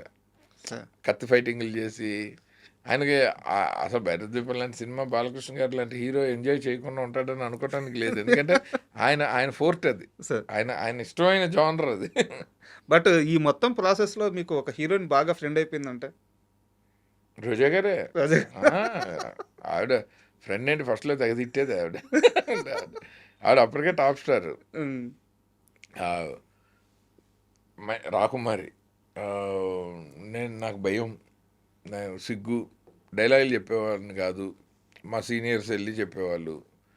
Balayya Babu దగ్గర ధైర్యంగా వెళ్ళిపోయేవాడిని. హీరో, మనకు నచ్చిన హీరో. ఆవిడొచ్చి నువ్వు అసలు స్త్రీ పాత్ర లేకుండా సినిమాలు తీస్తావా డైరెక్టర్ అయ్యాక, మేము ఆర్టిస్టులు కదా. ఆవిడ ఆ తర్వాత చాలా క్లోజ్ అయిపోయింది. ఎంత వింత మొహం పాటలో ఈయన ఇక్కడి నుంచి ఒక పువ్వు అలా విసురుతారు కింద నుంచి, ఫస్ట్ ఫ్లోర్లో ఆవిడ తగలాల. నేను విసిరితే తగిలింది ఆవిడ. ఇంకా అందరు నన్ను ఏడిపించటం, ఆహా రోజా గారికి రోజ్ ఫ్లవర్ విసిరి కొట్టావు అని. కెమెరా పక్క నుంచి విసిరాలి అది. సో మనకు కొంచెం క్రికెట్ అలవాటు కదా, న్యాచురల్గా త్రో కరెక్ట్గా ఉంటుంది. సో అలా. అండ్ బొమ్మలు మాంత్రికుడి డెన్లో ఆవిడ మంచం మీద నుంచి వచ్చిన తర్వాత బొమ్మలు మాట్లాడతాయి ఆ మాంత్రికుడి ఇంట్రడక్షన్ సీన్లో. ఆ బొమ్మలు వెనకాల దూరటానికి సన్నటి యంగ్ ఫ్లెక్సిబుల్ బాడీ కావాలి అని నన్ను పంపించి ఓకే మీరే ఆ డైలాగులు వాటి లిప్కి తగిన, ఎందుకంటే డైలాగులు నాకు న్యాచురల్ అసిస్టెంట్గా నాకు తెలుసు. ఎవరో సెట్ అసిస్టెంట్ అయితే సింక్ అవ్వవు. పప్పా బాబమ్మలు క్లోజ్ లిప్లు ఉండాలి, మిగిలినవన్నీ ఓపెన్ లిప్లు ఉండాలి. సో ఇవన్నీ చెప్పి సంగీతం గారు మీరు వెళ్ళండి అన్నారు. వెళ్తే ఆ సెట్ గోడకి దాన్ని కట్టించిన బొమ్మకి మధ్యలో బొమ్మ లోపల ఉండి దాని నోట్లో ఇలా, పైగా 2 బొమ్మలు ఒకేసారి మాట్లాడు. అవును ఇప్పటికి ఆ షార్ట్ చూస్తే దాని వెనకాల నేను కనిపిస్తుంటా, నాకు తెలుస్తుంది. ఎక్కువైనా మాకు కూడా తెలుస్తుంది. తెలుస్తుంది. సో అలా నన్ను ఇన్వాల్వ్ చేశారు ప్రతి దశలో. అంటే ఒక కొత్తగా వచ్చిన అసిస్టెంట్ వీడికి పని తెలియదు అని వదిలేయలే, సార్ పని చెప్పి నేర్పించారు. అది గ్రేట్. అది గొప్ప. అది మా డైరెక్షన్ డిపార్ట్మెంట్కే ఆ ఘనత. నాది కాదు, అది సంగీతం గారు అండ్ మా టీం. సార్ ఇక ఇప్పుడు విషయానికి వస్తే, నేను వివాదం కోసం ఈ ప్రశ్న అడగట్లేదు, నిజంగా ఇది అవసరం కాబట్టి అడుగుతున్నాను. రీసెంట్గా జరిగింది, చిరంజీవి గారు మనశంకర వరప్రసాద్ గారు సినిమా సక్సెస్తో మీట్లో స్టేజ్ మీద మాట్లాడుతూ, ఇండస్ట్రీ అనేది అద్దం లాంటిది, మనం ఇక్కడ ఏమిస్తే మనకు అదే కనిపిస్తుంది, ఇక్కడ ట్రాప్ చేయడము ఇంకోటి చేయడము ఉండదు అని చెప్పి చిరంజీవి గారు ఒక స్టేట్మెంట్ పాస్ చేశారు. దానికి సింగర్ చిన్మయ్య గారు ఆపోజిట్గా రియాక్ట్ అవుతూ తన స్టేట్మెంట్ తను పాస్ చేశారు. మీరు కూడా ఒక స్టేట్మెంట్ పాస్ చేశారు, ఒక పోస్ట్ చేశారు మీరు కూడా. చిరంజీవి గారు నేను పోస్ట్ తీసా, ఎందుకంటే అది ఇప్పుడు సోషల్ మీడియా పోస్టులు, ఇప్పుడు చిరంజీవి గారు ఆయన అభిప్రాయం చెప్పారు, దాన్ని గౌరవించాలి. అది జెన్యున్గా నిజం. ఆయన వాళ్ళ అమ్మాయికి ఏం ధైర్యం చెప్పారే తప్ప ఆయన ఏం జనరలైజ్ చేసి చెప్పలేదు. వెంటనే దాన్ని ఖండించేసేయాల్సిన అవసరం లేని. రెండోది, నేను పోస్ట్ పెట్టినప్పుడు నేను వేరే ఉద్దేశంతో చిరంజీవి గారికి ఎక్స్టెన్షన్ లాగా పెట్టింది. అది చిరంజీవి గారికి వ్యతిరేకంగా కింద కామెంట్లకు వెళ్ళిపోయి పర్సనల్ అసాసినేషన్, క్యారెక్టర్ అసాసినేషన్కి దారి తీసేసింది. అంత నీచంగా సోషల్ మీడియా ఉన్నప్పుడు మన అభిప్రాయంగా గౌరవించలేనప్పుడు, ఇప్పుడు చిరంజీవి గారినైనా, చిన్మయ్య గారినైనా, అనసూయ గారినైనా, శివాజీ గారినైనా ఇండస్ట్రీలో ఉన్న నేను ఎందుకు ఖండిస్తాను? వాళ్ళ అభిప్రాయం మంచైనా చెడ్డైనా అది చూసుకోవడానికి ప్రేక్షకులు ఉన్నారు. I respect them for their talents. Sir నేను చిరంజీవి గారిని నా అభిమాన కథానాయకుడిగా ఆరాధిస్తాను. అనసూయ గారు ఆవిడ కంట్రిబ్యూషన్ టు ద కెమెరా నేను ఆవిడని అప్రిషియేట్ చేస్తాను. చిన్మయ్య గారు నా సినిమాల్లోనే పాటలు పాడారు, నాకు I know her very well. ఆవిడ పోరాటానికి నేను రెస్పెక్ట్ ఇస్తాను. ఇవన్నీ ఎవరి వ్యక్తి. శివాజీ గారు ఆయన అభిప్రాయం ఆయన చెప్పారు, ఐ రెస్పెక్ట్. నేనేమి వ్యతిరేకంగా శివాజీ గారి పేరు కూడా మెన్షన్ చేయలేము ఫేస్బుక్లో. ఎవరి ఒపీనియన్ వాళ్ళని మనం రెస్పెక్ట్ చేయాలి. Especially being in the industry, మనకు ఆడియన్స్లో అన్ని రకాల వాళ్ళు ఉంటారు, కానీ సోషల్ మీడియాలో ఒక రకం వాళ్ళే ఉంటారు. ఇద్దరు బాగా నాలెడ్జ్ ఉన్న వాళ్ళు సోషల్ మీడియాలోకి వేలు పెట్టరు, కామెంట్లకు భయపడి మంచి అభిప్రాయాలు స్ప్రెడ్ చేయరు. సార్ ఎవడైనా కొంచెం మంచి చేద్దామని రాగానే కాలర్ పట్టుకుని వాడి గాలి అక్కడే తీసేసి పైశాచిక ఆనందం పొందే వెధవులందరూ కిందే ఉంటారు కామెంట్లు. సో ఎందుకు ఇంకా అంటే, ఇప్పుడు నా ఉద్దేశాన్ని జనం ఆ ఫార్మాట్లో అర్థం చేసుకోలేనప్పుడు ఆ ఫార్మాట్కి నేను వెళ్ళి వేస్ట్ అనుకున్నాను నేను. సార్ చిరంజీవి గారి statement is absolutely right. Like అసలు అది ఇండస్ట్రీ, సినిమా ఇండస్ట్రీ కాదు, ఏ రంగమైనా మనం ఏంటో అదే మనకి ఇస్తుంది. ఏ రంగం, మీరు సాఫ్ట్వేర్లో అయినా how much you study, how much you work hard, you will get paid. అదే సినిమా ఇండస్ట్రీ, మీరు ఎంత కష్టపడితే మీకు అది వస్తుంది. ఇప్పుడు చిరంజీవి గారు ఒక్కళ్ళే కష్టపడి పైకి వచ్చిన ఇండస్ట్రీ కాదు ఇది. బాలకృష్ణ గారు కష్టపడి ఆయన కావాల్సిన షేర్ ఆయనకు వచ్చింది. నాగార్జున గారు కష్టపడితే ఆయన ఉన్న పొజిషన్కి ఆయన వచ్చాడు. వెంకటేష్ బాబు ఏ దిశలో కష్టపడితే దానికి కావాల్సిన పేరు, రివార్డులు, డబ్బులు ఆయనకు వచ్చాయి. నాని గారు కష్టపడితే నాని గారికి ఎంత రావాలో అంత వచ్చింది. ఎవరు ఎంత కష్టపడితే అంత పైకి వచ్చే ఇండస్ట్రీలో నువ్వు కూడా రా అమ్మా అన్నారు. కాస్టింగ్ కౌచ్ అంటారా, 100% ప్రపంచంలో అన్ని రంగాల్లో ఉంది, సినిమా ఇండస్ట్రీలో ఉంది, ఎక్కువ ఎక్స్పోజ్ అవుతుంది. సినిమా ఇండస్ట్రీ గురించి తిట్టుకోవడం అందరికీ సరదా, న్యాచురల్లీ సాఫ్ట్ టార్గెట్. ఎందుకంటే పబ్లిక్లో ఉండే జీవితం కదా, సో పబ్లిక్లో వేసుకుంటారు, గట్టిగా వేసుకుంటారు. That is fine. మనం ఒక గుర్తింపు కావాలని ఇండస్ట్రీకి వచ్చాము కదా. మామూలుగా మన జీవితాలు మామూలుగా వెళ్ళిపోతాయి కదా. అదర్వైజ్ ఒక బ్యాంక్లో జాబ్ చేస్తే మా నాన్నగారిలాగా నేను హ్యాపీగా రోజుకో సినిమా చూసుకుంటున్నా, ఇష్టాన్ని పర్సూ చేసుకుంటూ సుఖంగా నెలకి జీతం వస్తుంది. I would have been more comfortable. కానీ మనము ఇది దాటి ఒక ఎడ్జ్ తీసుకున్నాం చూసారా, అప్పుడు అన్నీ భరించాలి. ఇప్పుడు నేను అడగబోయే క్వశ్చన్ కాస్త serious question. People's media factory అనే ఒక సంస్థ ఇండస్ట్రీలోకి రాగానే ఒక ఫ్యాక్టరీ మోడల్లో సినిమాలు చేస్తామని చెప్పి వాళ్ళు టకటక అన్ని సినిమాలు అనౌన్స్ చేయడము, అన్ని సినిమాలు ఫాస్ట్గా చేయడం చూసినప్పుడు చాలా ఆనందపడ్డా. ఎందుకంటే చాలా గొప్ప స్టెప్ అది. ఆ, అలాంటి స్టెప్ ఇప్పుడు దాకా నాకు తెలిసి చాలా తక్కువ మంది వేశారు ఇండస్ట్రీలో. ఎక్కువ మందికి అవకాశాలు వస్తాయి, ఎక్కువ సినిమాలు వస్తాయి, ఇండస్ట్రీ కలకల్లాడుద్ది అని చెప్పేసి వాళ్ళు తీసుకున్న స్టెప్పులో చాలా పాజిటివిటీ ఉంది. బట్ వెళ్తున్న ప్రయాణంలో ఇప్పటికి ఈ రోజుకి కూడా చాలా ఫెయిల్యూర్స్ వస్తున్నాయి. నాకు తెలిసినంత వరకు పీపుల్స్ మీడియా ఫ్యాక్టరీ స్టార్ట్ చేసిన ఆ కొద్ది మనుషుల్లో మీరు ఒకరు. ఒక మనిషే, మీరే ఒకరు. కొద్ది మంది ఎవరు లేరు. విశ్వప్రసాద్ గారు, నేను, ఆయన ఇన్వెస్టర్, నేను డిజైనర్. సార్ సో అందులో పెద్ద మల్టిపుల్ లేరు. ఆ తర్వాత నేను జాయిన్ చేసింది జైన్ అండ్ విన్సెంట్ గారు, సార్ కెమెరామెన్. అక్కడి నుంచి ఇన్ఫ్రాస్ట్రక్చర్ డెవలప్ చేశాక శ్రీరామ్ వ్యాగరాజ్ గారు, రైటర్, సియాటల్. సార్ మా నలుగురు తర్వాత నెక్స్ట్ తెలుగు ఇండస్ట్రీలో యాక్టివ్గా సినిమాలు పర్సూ చేయడానికి వివేక్ కూచిపట్ల గారిని ఎంప్లాయ్ చేసాం. Sir so step by step వెళ్ళాము. ఏడాదికి మా ఎంప్లాయ్మెంట్ లెవెల్ పెరుగుతూ వచ్చింది. ఆయన ఇన్వెస్ట్ చేస్తూ వచ్చారు. డెఫినెట్గా people media factory under given opportunity ఈ జనరేషన్కి కావాల్సిన right production house. It is become a platform for any talent. Sir అది ఇద్దరి actor, hero, writer, director, music director, ఎవరికన్నా అదొక గొప్ప వేదిక అయింది. ఆ విషయంలో విశ్వ గారిని, ఆయన ఓపికకి, ఆయన విజన్కి హ్యాట్స్ ఆఫ్. సార్ అది చేయాల్సిన అవసరం కూడా లేదు. ఆయన కావాలంటే ఆయన నచ్చిన హీరోతో సినిమా చేసుకుని మళ్ళీ కరెక్ట్. ఇంకో హీరో వరకు వెయిట్ చేయొచ్చు. ఆయనకి ఈ లోపు వ్యాపకం లేక కాదు. కానీ ఇది ఒక హీరో సెంట్రిక్ ఫిల్మ్ ఇండస్ట్రీలో లాగే నేను అలాంటి ప్రొడ్యూసరే అవ్వకూడదు. నేను ఓ ప్లాట్ఫామ్ అయిపోవాలి. ఎవరు వచ్చినా అందులో వాళ్ళకి కావాల్సింది వాళ్ళ స్థాయికి తగింది అది చేసుకునేటట్టు నేను ఒక ఇన్ఫ్రా డెవలప్ చేయాలన్నది సూపర్ థాట్. అందులో ఫ్లాప్లు ఇస్తే అది ఆ రైటర్లు, డైరెక్టర్లు, ఆ ఆర్టిస్టులదే తప్పు అవుతుంది. కానీ ఆయన ఎందుకు అవుతుంది? ఆయన ఒక వేదిక ఇచ్చాడు, దాని మీద మంచి ఉపన్యాసం ఇవ్వాలా, చెత్త ఉపన్యాసం ఇవ్వాలా అన్నది నా విజ్ఞత. ఆయన ఏమంటాం, వేదిక ఇచ్చిన వాడిని తప్పు అనలేము. అలా అని డైరెక్టర్లని, రైటర్లని, హీరోల్ని బ్లేమ్ చేయకూడదు. ఎందుకు చేయకూడదు? సినిమా అన్నది ఇందాక నేను చెప్పినట్టు మనసంతా ఇలాంటివన్నీ నా ప్రొడ్యూసర్లతో జర్నీలు చెప్పాను చూసారా, అలా జర్నీ చేసిన ప్రొడ్యూసర్లే హిట్లు ఎక్కువ ఇచ్చారు. సార్ సో ఆ విషయంలో ఈ కార్పొరేట్ వర్కింగ్ స్టైల్లో people media maybe they are failing in assessing the script. అది కూడా ఫిట్ అయినప్పుడు వాళ్ళు చేస్తున్న విధానానికి ఆయన కనుక కథ విని దాన్ని రైట్గా 1-2 హిట్లు ఇస్తే మళ్ళీ everything will fall in places. Sir నేను ఆయన అది చేయగలడు. ఇంత చేసిన ఆయన ఆ చిన్న గ్యాప్ని ఆయన ఫిల్ చేస్తాడు. నాకు అలా డౌట్ కూడా లేదు. ఆయన ఇలాంటివి భయపడ్డు కూడా. సార్ ఈ ప్రశ్న నాకు తెలిసిన విశ్వ గారు అసలు భయం కూడా లేదు ఆయన. ఈ ప్రశ్న అడగడంలో ఎలాంటి నెగిటివిటీ లేదు సార్. ఎందుకంటే వారి లాంటి వాళ్ళు ఇండస్ట్రీకి చాలా అవసరం. చాలా ఎప్పుడైనా నేను సినిమాలు తీసే వాళ్ళని ఎంకరేజ్ చేస్తాను. సార్ తీయని వాడితే నాకేం పని లేదు. ఇప్పుడు మీ దగ్గర 1000 కోట్లు ఉన్నా నాకు ఉపయోగం లేదు. 1 కోటి రూపాయలతో మీరు సినిమా తీస్తే మీరు నాకు ఉపయోగం. సార్ ఓ 250 మంది మీ పేరు చెప్పుకుని ఒక 5 నెలలు భోజనం చేస్తాము. నాకు ఇది వాల్యుబుల్. మీ 1000 కోట్లు మీ దగ్గర ఉంటే నాకు మీరు 0 వాల్యూ.